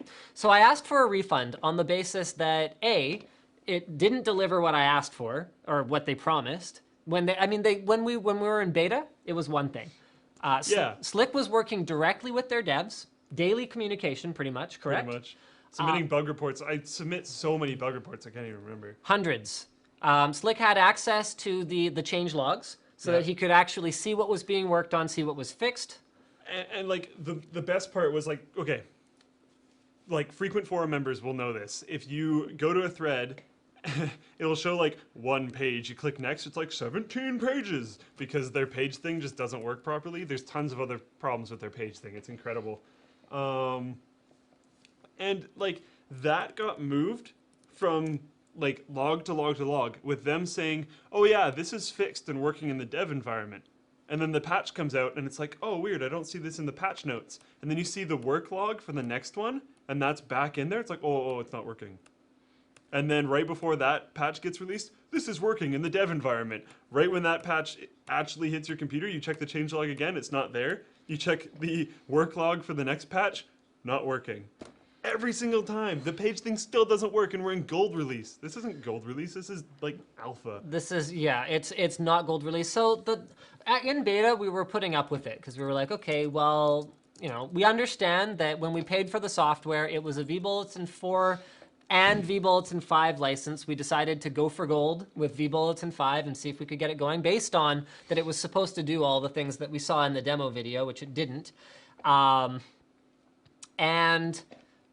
pretty much when it hit gold and it still didn't work at all, that was when we got pretty upset. And then Slick's contacts on the dev team started just disappearing. So one guy that I was in direct email contact with through their ticketing system, but their ticketing system just pushes to email. It's direct email contact. Just stopped answering straight up. And then my access to the tracker, which is their like changelog and what we're currently working on, and like the way I submit bug reports, I think there's another way, but that's how I would submit bug reports, just kind of disappeared. And like there's a lot of people going like, where's the tracker, guys? So yeah. So basically, they're refusing to issue a refund because they don't issue refunds. In spite of the fact that just in the dollars that I pay Slick alone, I've spent more than the $250 that their stupid worthless software costs. And just in the dollars that Slick's devoted his own time to just keeping the forum working for our community, who we're still dedicated to delivering an awesome forum to at some point, just in terms of that, I mean, how much money do they owe us? Oh, ridiculous. I've spent hours every day after work just trying to make stuff work.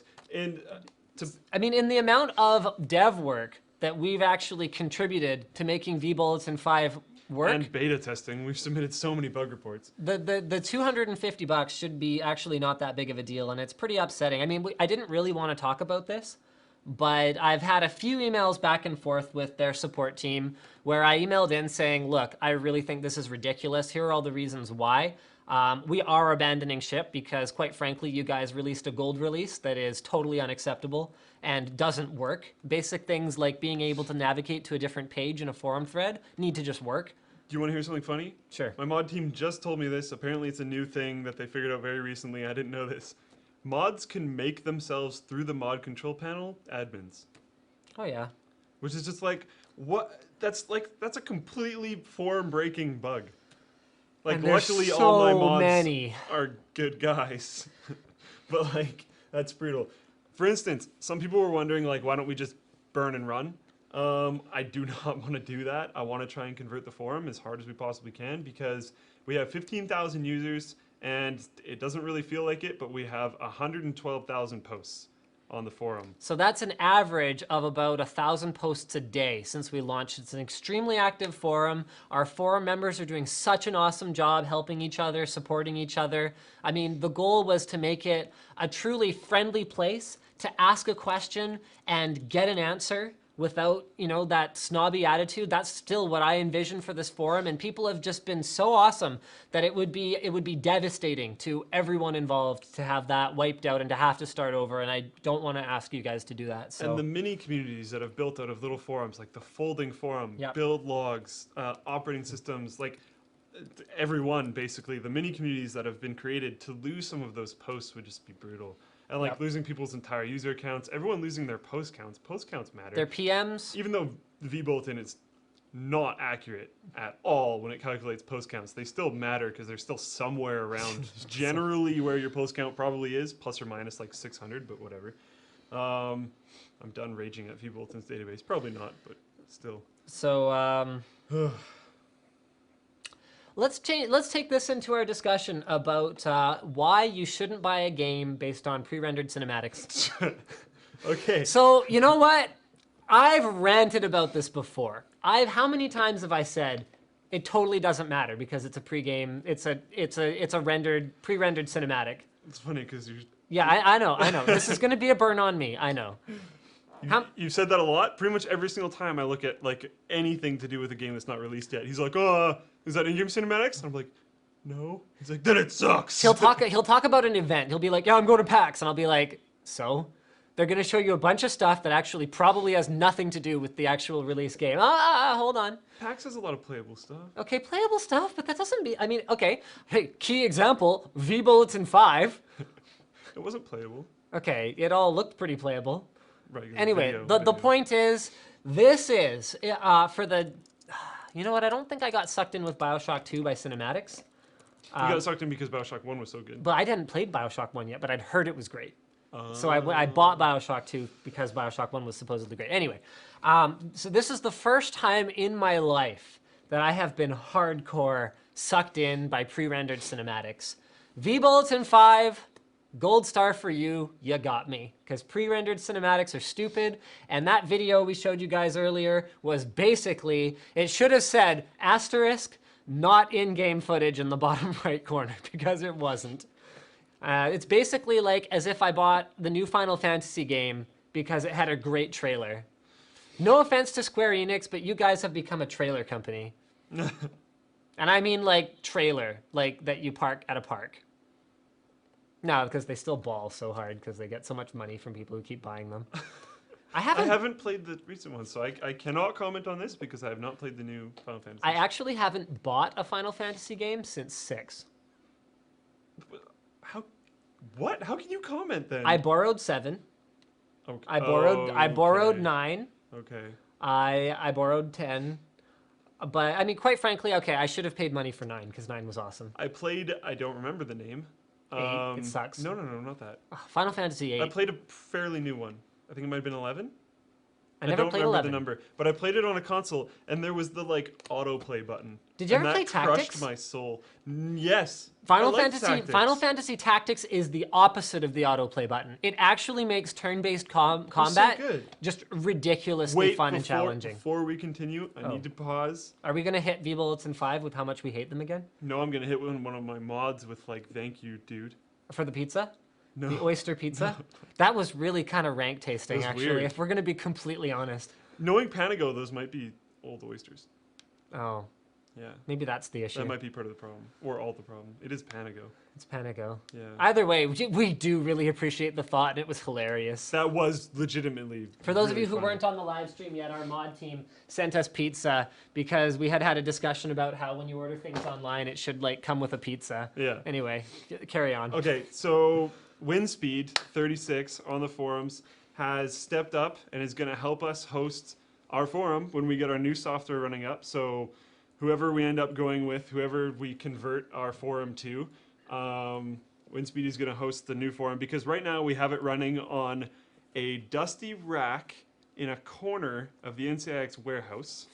So that kind of works. And I can throw USB drives at it from there, so that's a big problem. And that can shut it down, which is not good. So we're gonna get rack space, which is like absolutely fantastic. The rack space will be in the What is States. it, like 100 up, 100 down, or something stupid like It's that? just so beast. Yeah. And like it has its own power supply. 8 and then- cores. Beast. It has its own power supply, and then an uninterruptible power supply, and then a gas backup. Diesel. Diesel backup. I didn't Yeah. remember which one it was. So it's just like, holy cow, power shouldn't really be a problem. It's a green power place, so they get a lot of energy from wind and solar, which is also kind of cool because that matters. Servicing Earth. a lot of power. Fire, wind, water, heart. What kind of power is heart? I mean, come on. I mean, and he was Power like, of love. do you know the reference? I think so. Yeah, Captain Planet. Yeah. Okay. Yeah. I mean, come on, heart power. And then in the intro sequence, he like takes his ring and what is he points it at like two rats and they're fighting and then they're not or something stupid like that. Absolutely ridiculous. It's like earth, water, wind, fire, and like Heart. love. So, anyways, It's like he's probably a brony.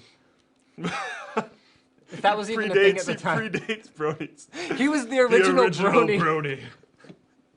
You should become their poster boy. Anyways, thanks, Windspeed. Way to go, Windspeed. Once the new forum software is running up, and once we're on a rack, that should be like Kind of solid. the end of the issues. I will finally be able to be proud of my forum.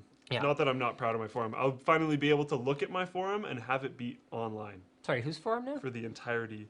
Oh, come on. It has my name on I it. dev'd the whole thing and Mr. Wizard. How about we agree that we'll share it? Okay. Okay. Okay. There you go. So I'd like to move on to our next topic, which is that Slick is fired for thinking my forum belongs to him, but also Oh, God. that your new BlackBerry could be telling your friends that you're watching porn.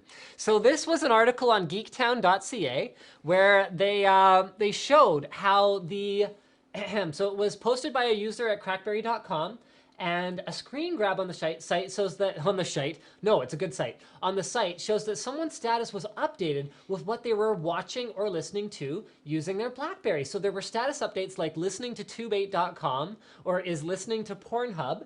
And what the problem stems from the fact that the latest BlackBerry OS offers to share your music listening habits to your BlackBerry Messenger contacts. And I mean, I don't know anyone who's still using BlackBerry Messenger, but if you were, then you were doing anything untoward on your phone, it would just be blasting that out to all of your friends. So if you're using a BlackBerry and you've enabled that option and you haven't already done this, then please disable that option or go to a different website because holy crap, that's awesome. So I'm assuming it's just grabbing anything you stream at that point. Yes. And it just grabs the initial URL. So Yes. So it just tells you the site. So as long as the porn you're watching is from like happyadventuretimechannel.com. Happy Adventure Time? Okay, well, I you don't know want to what? know what that. I don't know. Okay, well, that could be a porn site. Leave Finn alone. Oh, I didn't leave even mean Bubblegum alone. No, I didn't even mean that Adventure Time. Oh, that would be terrible.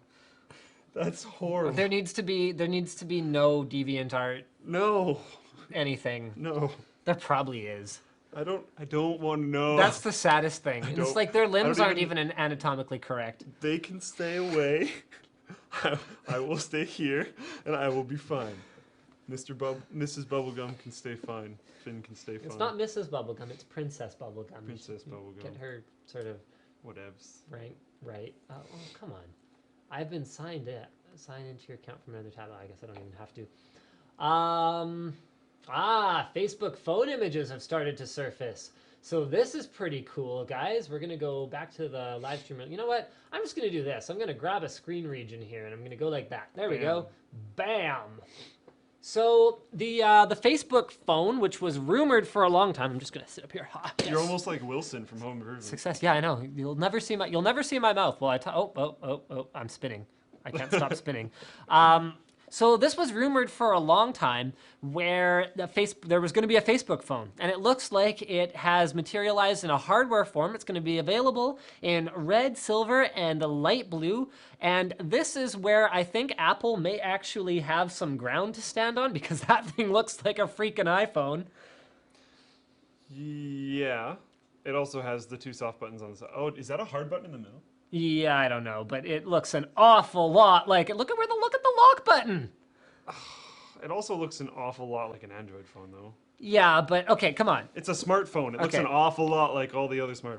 Okay. But I would go as far as to say that this is okay. I mean, some of the argument could have been before that this phone was in development before we saw that or whatever else. This hate thing stuff. looks like an iPhone 4. I hate stuff where it's like, the power button's on the top. Patents. Nah. Like, screw off. Okay, yeah, but not only is It the has lock. rounded corners. Okay, I don't care. Not only is the lock button on the top, but it's on the top in the same position. Tell me it doesn't look like an iPhone. Don't care. Tell me it doesn't look more. Okay, hold 3 on. soft buttons. How about this? Does it have glass on the back? Does it? We can't see the back. Does it look more like an iPhone than any other smartphone? I don't know. Probably close. I mean, what looks more like an iPhone than that? There. It Bam. doesn't look that close to an iPhone. Ooh, I don't know. Okay, anyway. Because it has a circular button in the middle, it looks like an iPhone. And because there's a button up there at the top. Like, people just need to get over it. You look like an iPhone. Yes. I look close enough like an iPhone by their definition. I have rounded corners. Well, whatever. They It's should going be to able be to sue me. It's going to be an Android-based device, but Facebook is going to. It looks like it's going to be heavily modified Android without a complete sort of rewrite. So it's not going to be like just kind of based on the same kernel, but completely different phone. The main feature is going to be tighter integration with all of your Facebook stuff, which honestly I can't figure out why anyone would want. I couldn't care less. I for this haven't phone. used Facebook since I got my HTC One. And since I replaced everything I do on Facebook with WhatsApp, Twitter, email, and LinkedIn, quite frankly, all of those things do everything Facebook does, and Skype. Skype's the last one. All of those things take everything Facebook does and they do it better. Like, a and, lot better. I mean, integration is great, but what if I don't want to? What if I don't want signing into Facebook to mean anyone with my freaking Facebook account can message me? I mean, it got to the point where I had to cull my Facebook account because I used to just kind of add anyone who added me. Oh, because you filled up, right? So I had lots of people adding me from the YouTube videos and stuff like that. And what I realized is Facebook keeps changing their privacy settings. So bull. And they'll So I- like reset them when they change them and stuff. So Ugh. it's not only like, you know, because it's not just about me. Quite frankly, I don't put anything on Facebook. I don't put anything on Facebook that I don't want you guys to know. I have way more personal stuff on Twitter and YouTube than I've ever put on Facebook. It's not about me. It's about like the people who have their privacy settings set to friends of friends. So all of a sudden, everyone can see my grandma's Facebook? Like, she doesn't know any better. Like, it's ridiculous. So Facebook phone, I'm going to sort of preemptively say, you know, good luck with that. Firefox is also doing a like similar idea where it's Android, but then it's like Firefoxy Android. Seriously? And they're doing a. This is like Chromebook. I don't need my device to be taken over by a browser. I'm I'm not that browser. Okay. How much of the time on your phone do you think you actually spend in a browser? Percentage-wise? Not that long, to be honest. For me, it's less than 5% for sure. That could be accurate, yeah. So, I'm sorry, why do I need a browser? Why do I need a browser phone? Why do I need a browser notebook? I don't really care. The Firefox one, I know they're adding in. Uh-oh. Are we getting troll called? Maybe. Oh. I don't know, it's my wife. Yes? Cats? Oh, really? Cats? Oh. Cats. Okay, do you need me now? Cats. Okay. All right. I'm out. Not cats. Oh. Yeah, I gotta do the documentation and stuff. We'll announce what's exciting about that later. Anyway, I guess you're on your own for the rest of the live stream. So guys, right. The topics that are remaining are I'm done ranting about the Facebook phone, but I mean, one thing that's exciting is HTC is going to be OEMing it, and if it's anywhere near as good as the build quality on the HTC One, which is by far my favorite device that I've ever put in my pocket, well, okay, second favorite device I've ever had in my pocket. Who knows? It may actually be a solid phone. So hey, that might be a good thing. I'm good. Disney. Oh, I want to talk about Disney shutting down LucasArts. You gotta go. I know. I got this. And the military robot jellyfish. That I don't got. Okay. You found this thing on a military robot jellyfish. I can talk about it in a bit, but it's a military robot jellyfish. Well, okay, they want to militarize. Someone wants to militarize it, but it's a jellyfish. That the intention is that because it swims like a jellyfish, it looks like a jellyfish to sonar or whatever else, and the intention is that it would be able to, because it uses such an efficient mode of propulsion, it would be able to be deployed for long periods of time to collect things like scientific data or spy data. Wouldn't they be able to be like, that's metal? Anyway, it's on the register.co.uk, Virginia Tech Robot Jellyfish, if you check that out. I'll let Slick deal with Disney shutting down LucasArts, our news items of the week from LinusTechTips.com, and our build logs of the week. So good night, you guys, and Slick, Carry on, soldier. Alrighty, I'm gonna get more centered here. That pizza looks tasty. Ugh. Okay, so first thing I'm gonna jump into is LucasArts. I don't know how well I'm gonna be able to get this on the screen, but you can Google it quite easily. Disney has decided to shut down the LucasArts dev studio. For all the people possibly screaming out there, it's not the movies. Don't worry about that yet. They're not. It's not Industrial Light and Magic. Industrial Light and Magic's okay. Yeah, it's just like. Oh, I rolled over my headphones. That's unfortunate. It's 1313, Star Wars 1313, which is really depressing to me because I've been following 1313 for a while and was actually like quite excited for it. So, thank you. So the fact that that dev cycle is going to end is, I don't know, not so good. I just unplugged my headphones and I'm watching the Twitch stream. I have to close that.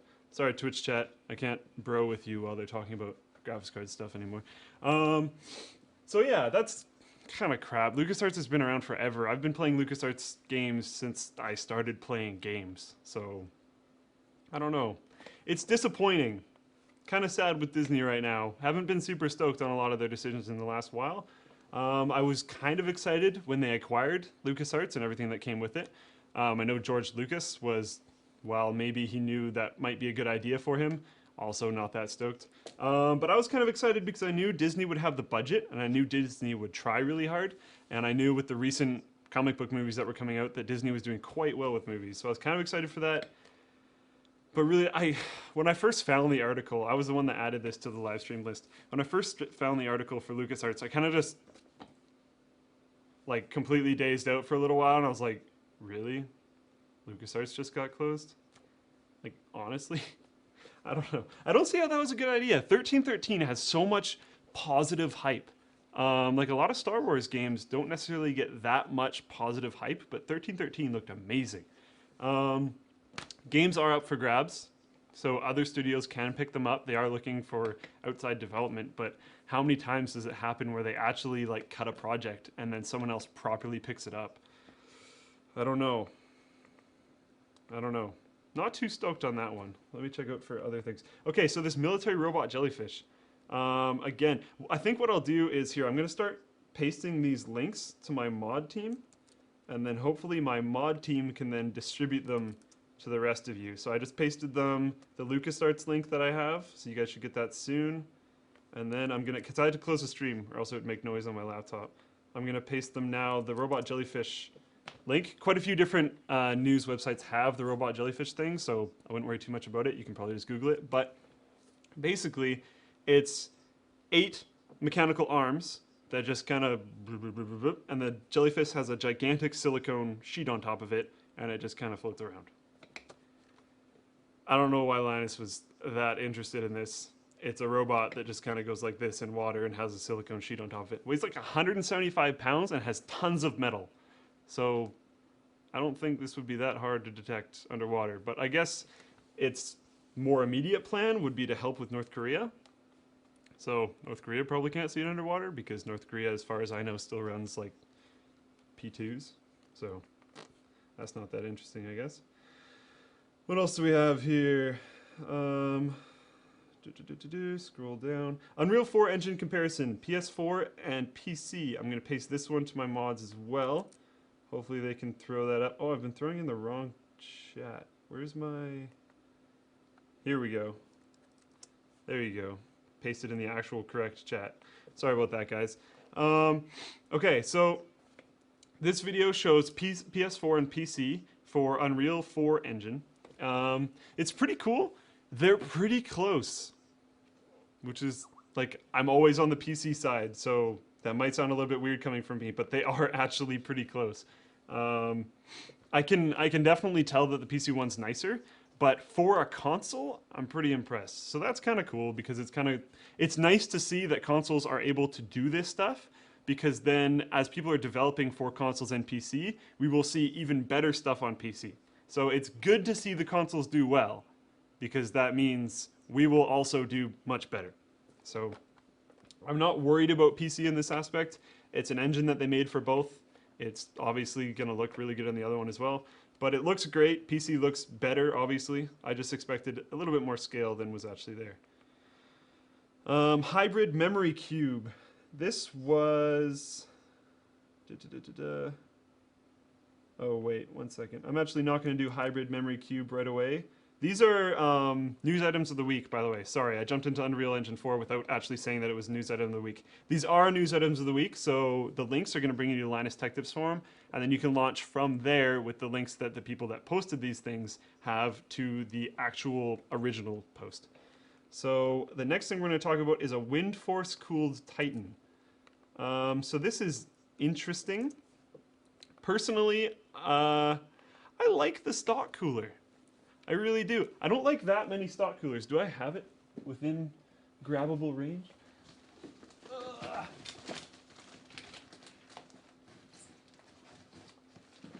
Wingspan.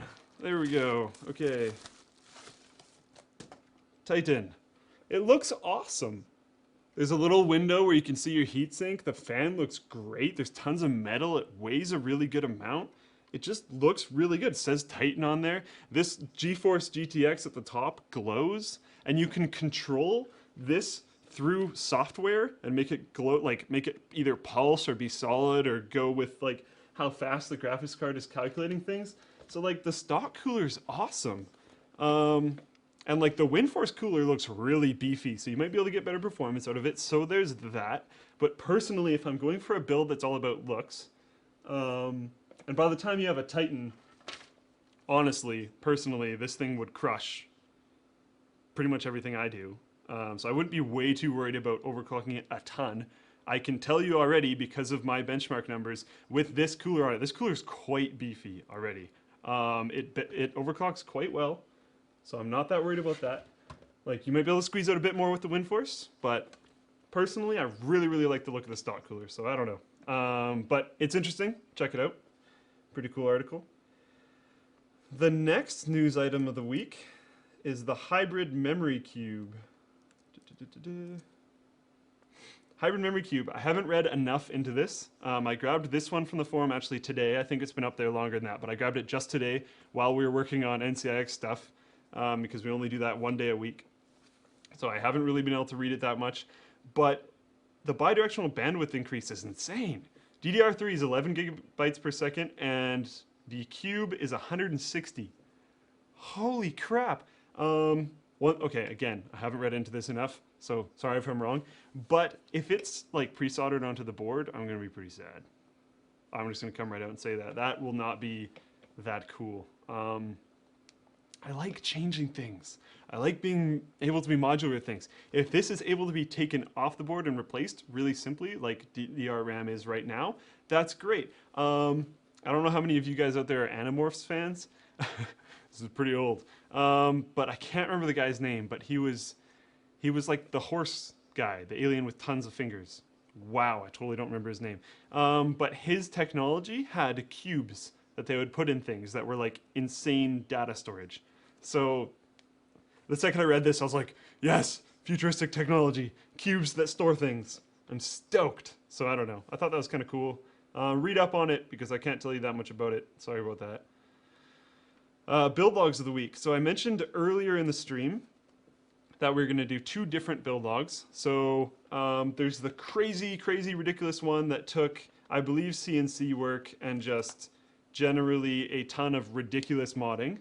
That's Project Zoe. I just pasted that to the mod, so hopefully you guys can look at it. Sorry, again, I'm really not very familiar with Linus's scene setup that he has through XSplit over here. So I'm just pasting it to my mods, and hopefully you guys can check it out on your own. Sometimes the stream lags out when we view pictures in a browser anyways, so it might even be for the better. But Project Zoe is just kind of fantastic. Like, it's a really, really, really, really nice custom-built PC, and a lot of the times when you run into this, like, they're huge. A lot of times these custom-built PCs are just massive, so if you're checking out the pictures, you're going to notice pretty quick it's not that big. And it's designed for landing, and he shows pictures with himself actually at a LAN party with it. So it's really interesting to see a ridiculously high-end machine actually get used instead of like some of the machines you see out there where it's like, okay, this machine was built, overclocked, and then like locked away where no one can ever use it, because that kind of happens sometimes, or it gets disassembled immediately. The Ultimate Water Cooling Guide that we filmed a while back, but still gets tons of views, so you might be fairly familiar with it. In the TJ11, we built that, filmed it, and took it apart. That's exactly what happened. So that was a really cool build that got just torn apart right away. So it's nice to see it in action. It's nice to see that much attention to detail. It's nice to see like all the custom work he did was amazing. And it's just, I don't know, very, very, very cool build. Make sure that you check that out. I just heard from one of my mods that the forums are getting completely overloaded. So maybe check that out later. I don't know. That might be a good idea. But you have the link. Save the link. Bookmark it. Something. Check it out later. I'm going to post another link. So hopefully the forum doesn't just completely die this time. But this was called Cheap Test Bench. Maybe not as cool as Project Zoe. But Cheap Test Bench. It's a custom-built test bench that the guy made for $4 and random things that was laying around his house. So we have test benches all over the place, and people often ask us where we get them from. Honestly, can't remember the name of the website right now, but they're fantastic and fantastically expensive. For what they are, they're really expensive. We got them sponsored from NCIX quite a while ago, so that was nice because we didn't pay for them. But they're awesome and expensive, and he makes his own for $4, and it's like pretty much the same thing. Realistically, what we use on here is just the 2 platforms. Some of them will have like, I don't know if you can really see this. No, this is 2 plugged in. Actually, no, screw it. Give me a second.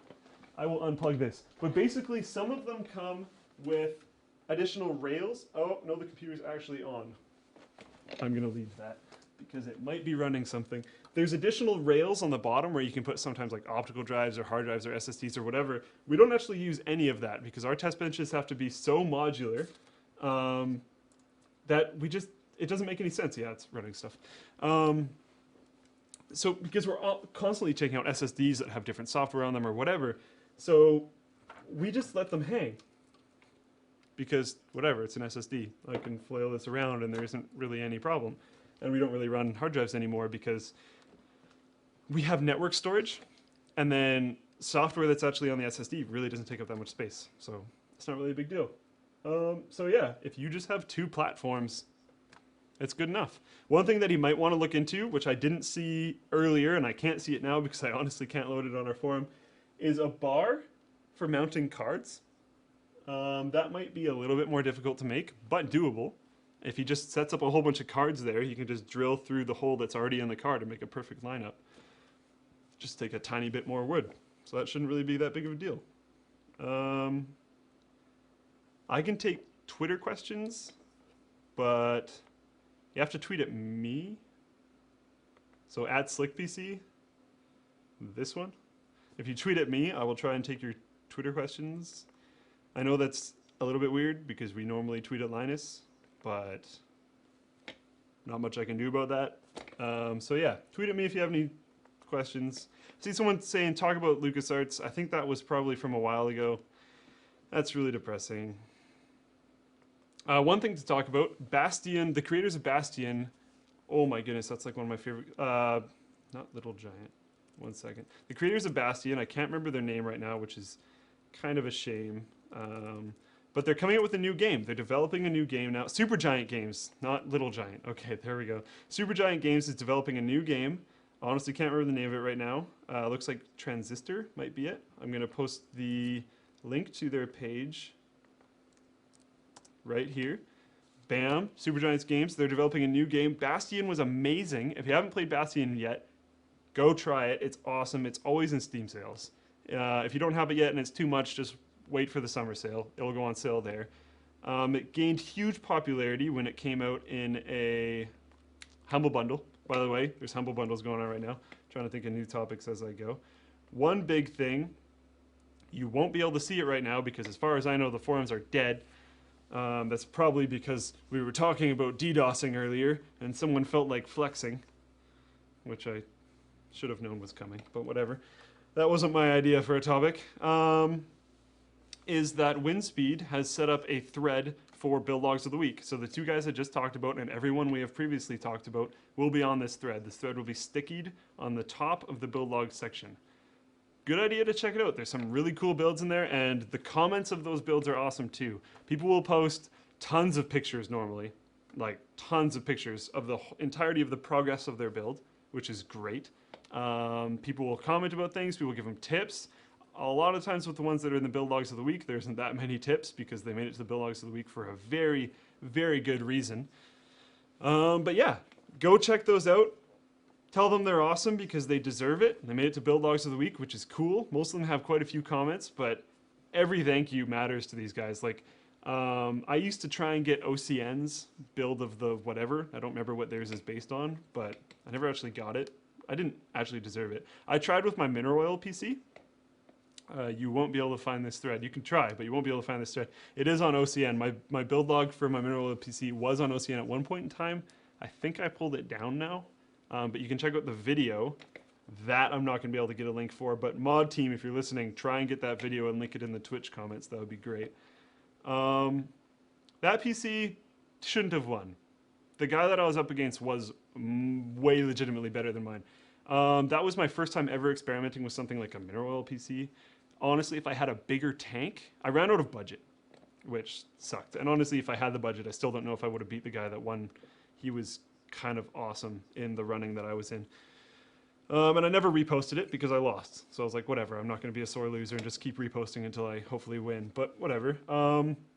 If I had a bigger tank, I would have been able to cable route properly. If you watch the video, my cables are just like, meh. I had no space behind my motherboard. My tank was not big enough. One thing you'll notice is the power supply housing has been ripped off entirely. That was actually physically ripped off. I had no cutters, which was really unfortunate. I had to tear the metal in half. That was, my hands hurt for like a long time. Yeah, I had to rip the metal off the power supply because if you see how it goes down, the RAM is horizontally right above the power supply. And what happened was the casing was going to push the RAM up because I did all of my like CAD calculations with the fish tank and with all my parts and everything without fish rocks in the bottom. And then I ended up putting fish rocks in the bottom. So what I had to do was kind of try and sift them away. But while I submerged the whole slate of everything, that like the plexiglass shield that was in it, the rocks would sift back. So at least one would get under the power supply and keep it a little bit up, which means it would hit the RAM a little bit, which would bend it up, which is just not very cool. So I ripped the outer housing of the power supply off, and honestly, it looks kind of awesome. So that was a mistake that ended up being quite cool. Although I really, really don't recommend taking your power supply apart. Especially do not mess with what's inside there after you take your power supply apart. I've got some Twitter interactions now. Take Linus's laptop and do the... Ooh. See, okay, the problem with my melter program, one, I don't want to do that prank anymore. I know I talked to the stream about pranking him, but the prank was about melting his screen. Now, it's software melting. So the second I have it programmed in, this program is really not that hard to make. Like, honestly, it's really not that hard to make. If you just press escape, it'll close it. But the program, all it does is just take random slice frames of your screen and droop them at random intervals. It's honestly not that complicated. And it just droops it, and then if you just press escape, it closes. So the idea is that it makes your screen look like it's melting, but the second you press escape, it closes the program, which just then shows everything properly. So it doesn't actually do anything wrong to your screen. Now I don't want to do this because he had his awesome, awesome monitor and his cat jumped on top of it and it cracked and ruined the monitor. So if I do that to one of his devices now, that's more of a like brutal, not funny blow instead of before where it was just like, haha, it was funny, you just press escape and then it was fine, no big deal. Now it's like not cool, not funny. Okay, so probably not doing that. I did fix my ducky wrist rest problem. I don't remember the solution stuff that I sprayed on, and this is not going to narrow it down enough, but one of my friends that's really good with cars, I explained it to him. He sprayed some stuff on the bottom, and now it doesn't slide around. That was probably the least descriptive thing I've ever said in my entire life, but it's awesome, and it works. So, yeah, that was fixed. My keyboard also works perfectly fine now, if anyone's wondering. I just got a mechanical keyboard, and now I know why you keep saying they're so good. They are. They're amazing. If you don't have a mechanical keyboard, at least try one out. You'll be sold right away. Where do you get your keycaps from, though? Some of my keycaps, my PBT keycaps were from mechanicalkeyboards.com. I bought the Ducky kit. I like the Ducky kit because it comes like, even if you don't have a Ducky, although some might not be compatible, make sure you do your research and buy the right kit that's fully compatible with your keyboard.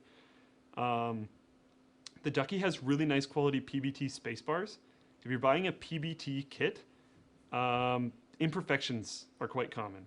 So be pretty careful when you're actually looking into that, because it's really, really easy to have pretty serious problems with your spacebars and other larger keys, like bumping or rippling or whatever, or even just like drastic imperfections. Anyways, I'm going to get off that. WASD keys, I think QWER keys, mechanicalkeyboards.com. There's quite a few places to buy keycaps.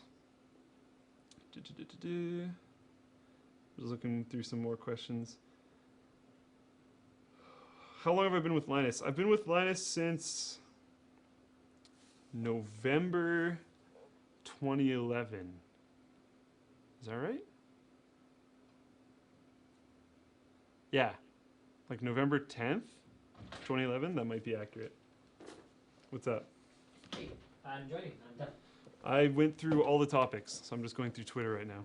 But I had everyone go to my Twitter because I can't figure out your crazy scene things. Your Twitter? Yeah. What? Yeah, we can go back to your Twitter. So between Ryan pimping his YouTube channel on my live stream and you pimping your Twitter you on my live abandoned stream. though. I have good reason to pimp my own Twitter. That's true. You were just like, whatever, I don't really care about live stream. I'm going to go do other things that and matter. your Twitter, I actually care about people following because you're awesome. Aww. Where is the thing? I couldn't find it. That's how I was going to control the computer. Oh, look. Oh, that's fantastic. Where is oh. You hid it. I didn't hide it. No idea what you're talking about. Okay, so Twitter. So basically what you do is you take Twitter and you chuck it over here, and then you go here and you go scene 2. Bam. Okay. All right. Why do we need USB 3? What else is this technology good for other than USB flash drives and external SSD drives? Well, external hard drives for one thing, external anything drive storage. USB 3 is already like... It's awesome. It's annoying transferring things through USB 2 now. Yeah, I get frustrated. It's like, why is this taking so long? It can go so much faster. All my flash drives are USB 3, and quite frankly, I mean, do we need reasons other than that for USB 3? I mean, not only that, but you can have other high throughput devices. Things like capture cards can be run off USB 3. Really, really high resolution webcams? Yeah, super high like, yeah, what if we could have a 4K webcam? Reasons will come. Some reasons are already here, and other reasons will come as we go. Wow, look at that. All the viewers didn't just abandon it when I left. You did good. They don't all hate me. It's all right. No, that's true. No, it's just the one guy that hates you. Yeah, the one dude that like really hates you. me. Yeah. Like, whoa. It's okay. If that one guy is watching, I am not actually firing slick. If I have my way, a year from now, he will still be live streaming with me. So there you go. Yay. Pound it. Someone asks, how was the booty call, Linus? Guys, if I could do a booty call that quickly, then I wouldn't have the reputation that I have. Okay, you know what? What the hey? I might as well spill the beans.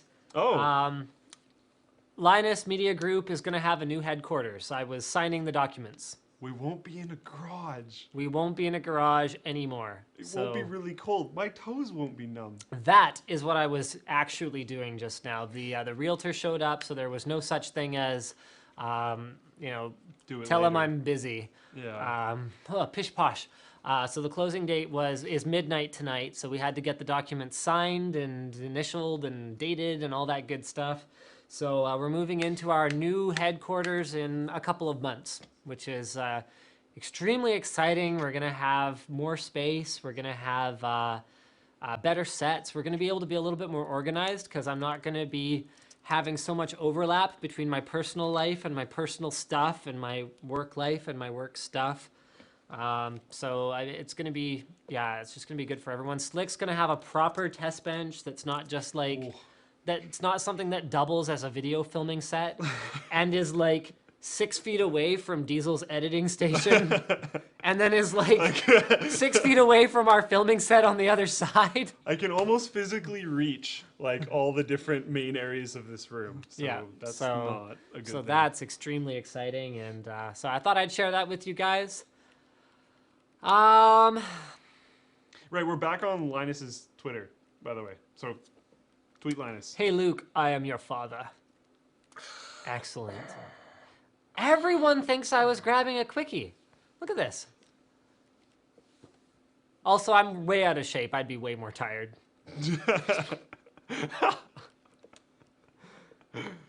Oh man. Can you use Twitter on You're your getting Facebook? you're getting dad arms though. I am getting dad arms though, so my one arm is getting more.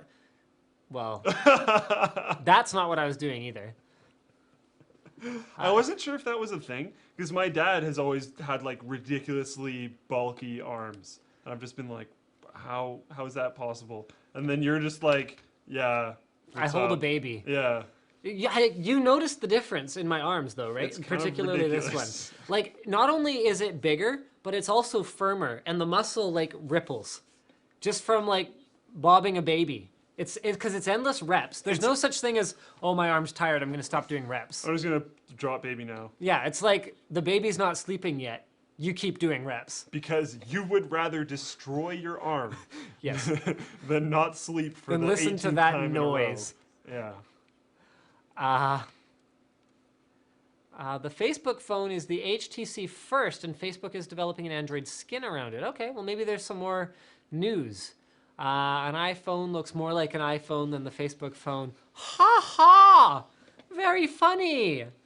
The Z10 doesn't look that much like an kind of more like iPhone 5, I guess. They're but- all so similar. This comment is kind of interesting. He's calling it the perfect PC because consoles, in their idea, when you're developing a game, it's perfect because it's one set of hardware. Later on down the line, when the PC is so much ridiculously faster than PS4, which will probably happen faster than you think, considering it's already so much ridiculously faster. But like when the scale is even more ridiculous, like it is right now with Xbox 360s and PlayStation 3s. It'll change a bit. It'll still be easier for them to develop for it because it's one singular set of hardware, which is why he's saying perfect PC again. But PC will always rock. True PCs will always rock. You should sue Vbulletin, yeah, as if it was that simple. Yeah. Ahmed says, I just saw Lou from Inbox Therapy. Oh, Ahmed. It's LEW for one thing, because it's short for Lewis. And then it's Unbox Therapy, not Inbox Therapy, but it's okay. It's an understandable mistake. I didn't know what to say. How awkward is it when people see you? I don't know. Slick, you've been there a couple times. How awkward is it when people run into me on the street? It's scaled entirely. There's been the times where it's like, okay. And then there's also been the times where it's like, oh, that guy was genuinely cool. So, I don't know. The first time, I think it was really, really awkward, but it was because of me. Because I was just in a mall, and the guy was like, "Hey, it's Linus from NCIX Oh, the first time Tech Tip." for you Yeah, the ever? first time for me ever Okay. was a little bit awkward because the guy's like, "Hey, it's Linus from NCIX Tech Tips." I'm like,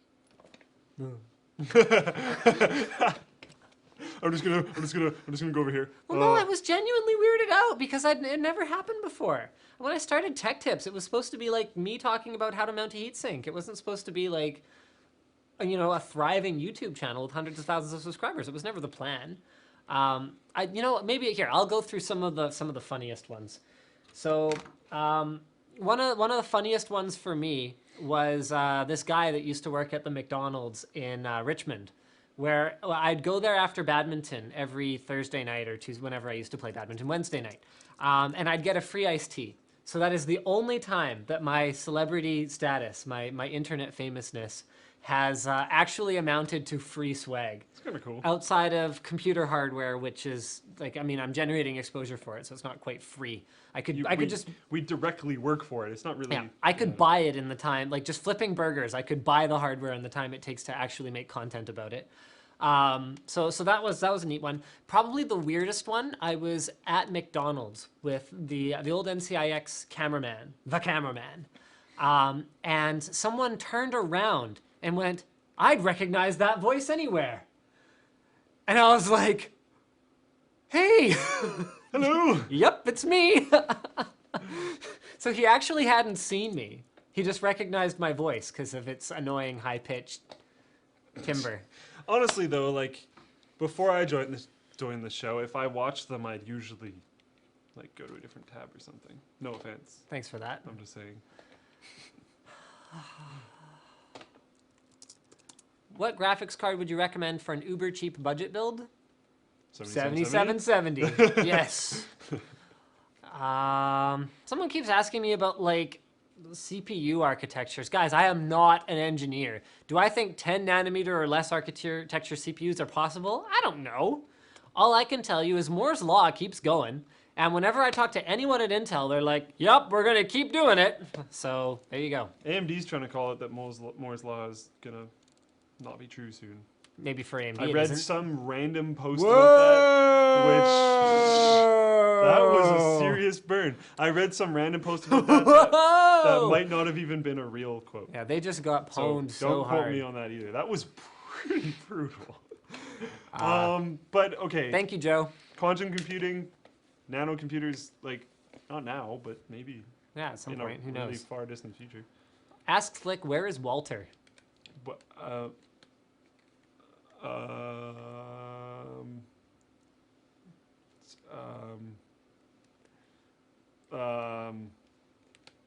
Will asks, so how will the new Linus Media Group change things moving forward? Well, it's not that new anymore. It's been 3 months now.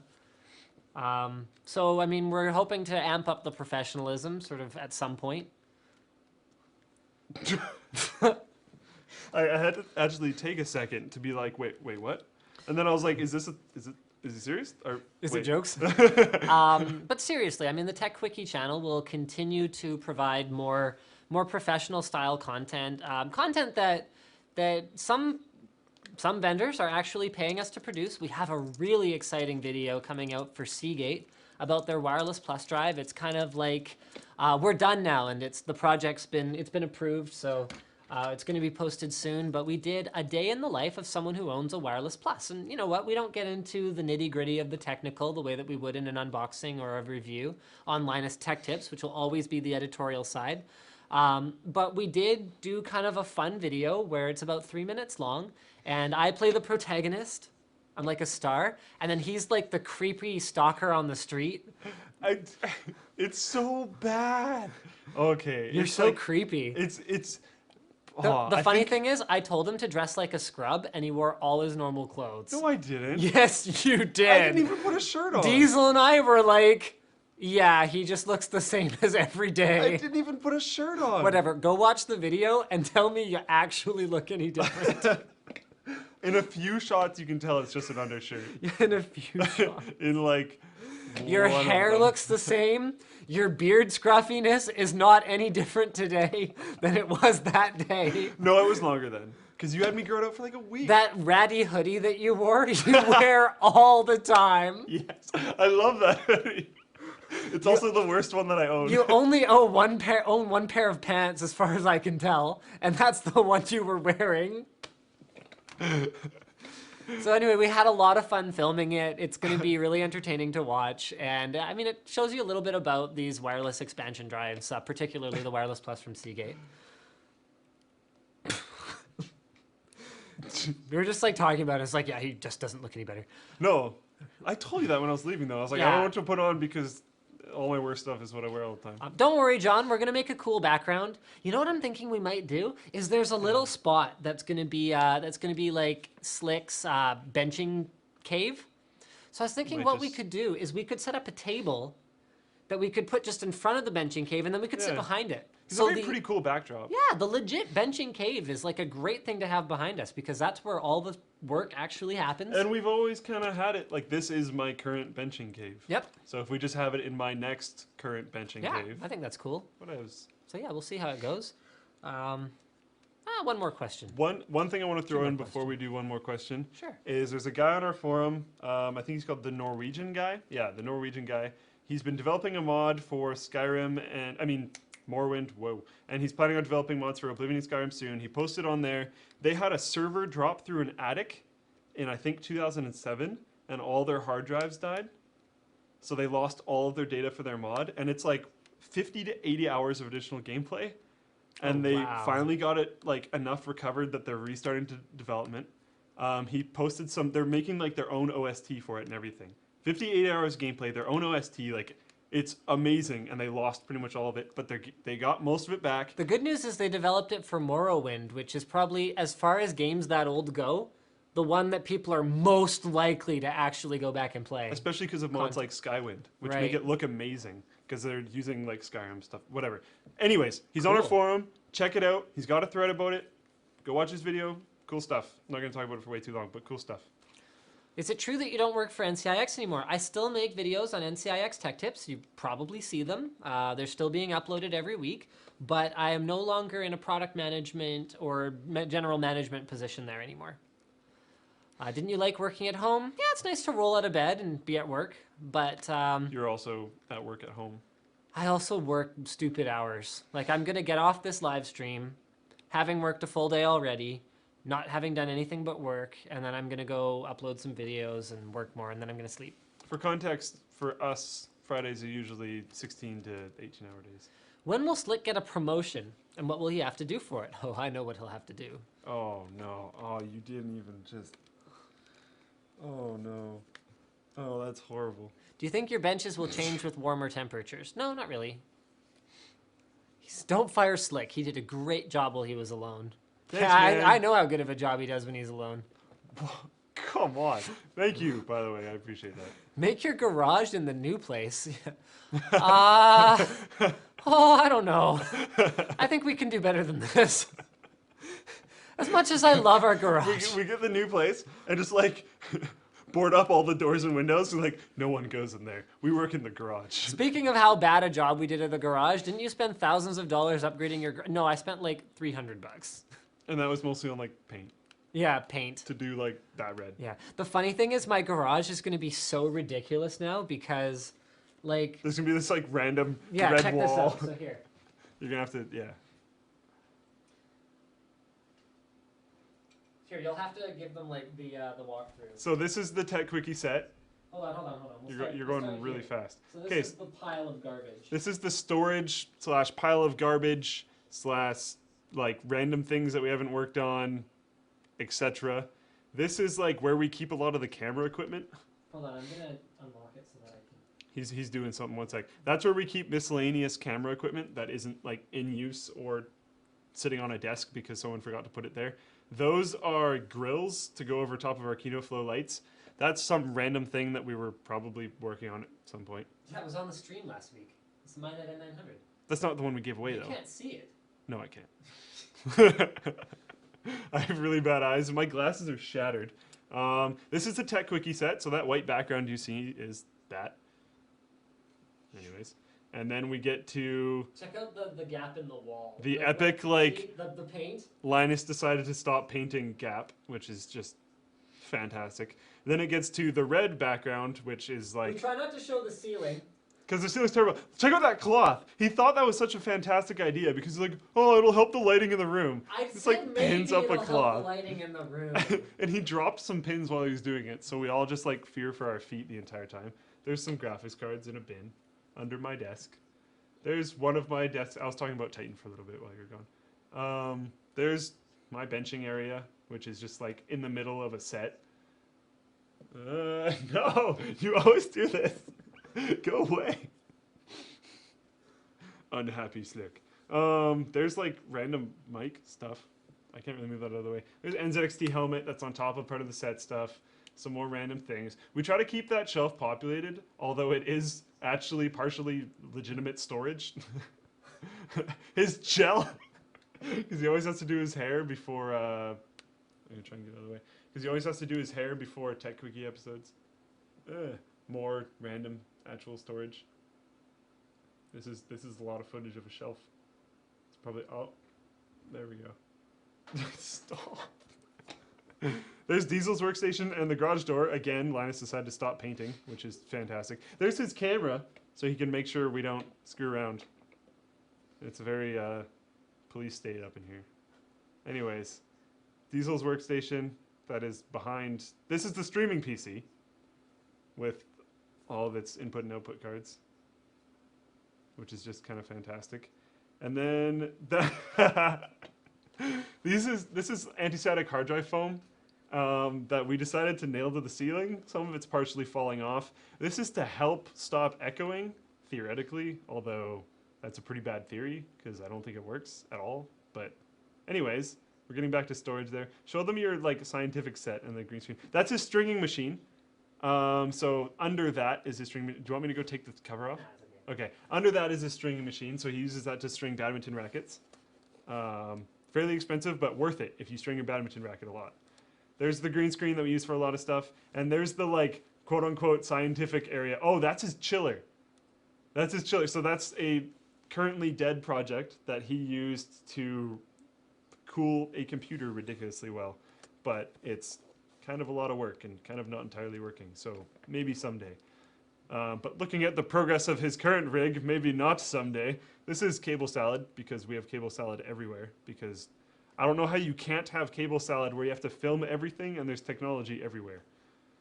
I would like to have an actually like well-cabled room, but in a temporary garage setup, that's not going to happen. Maybe our new set, I want to like actually run certain cables along the roof and like actually strap things down properly, but that'll have to be Later. the new set later. Bro. Not in this temporary area, which should actually be used as a garage. My one day. garage is gonna look so ridiculous when I pull all this stuff out of it. You should actually like repaint it.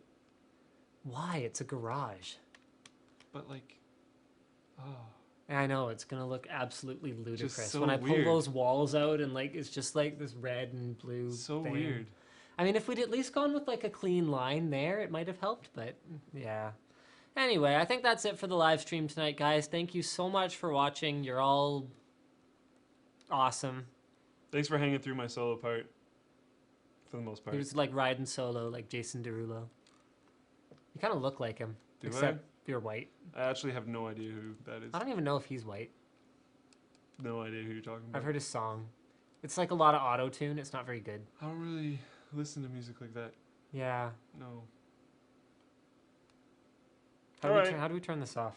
We gotta click a thing at some point. Oh. Thanks for tuning in. Tune in next week. Watch the Same real bat videos. time, same bat channel. Same Batman. We might replace you.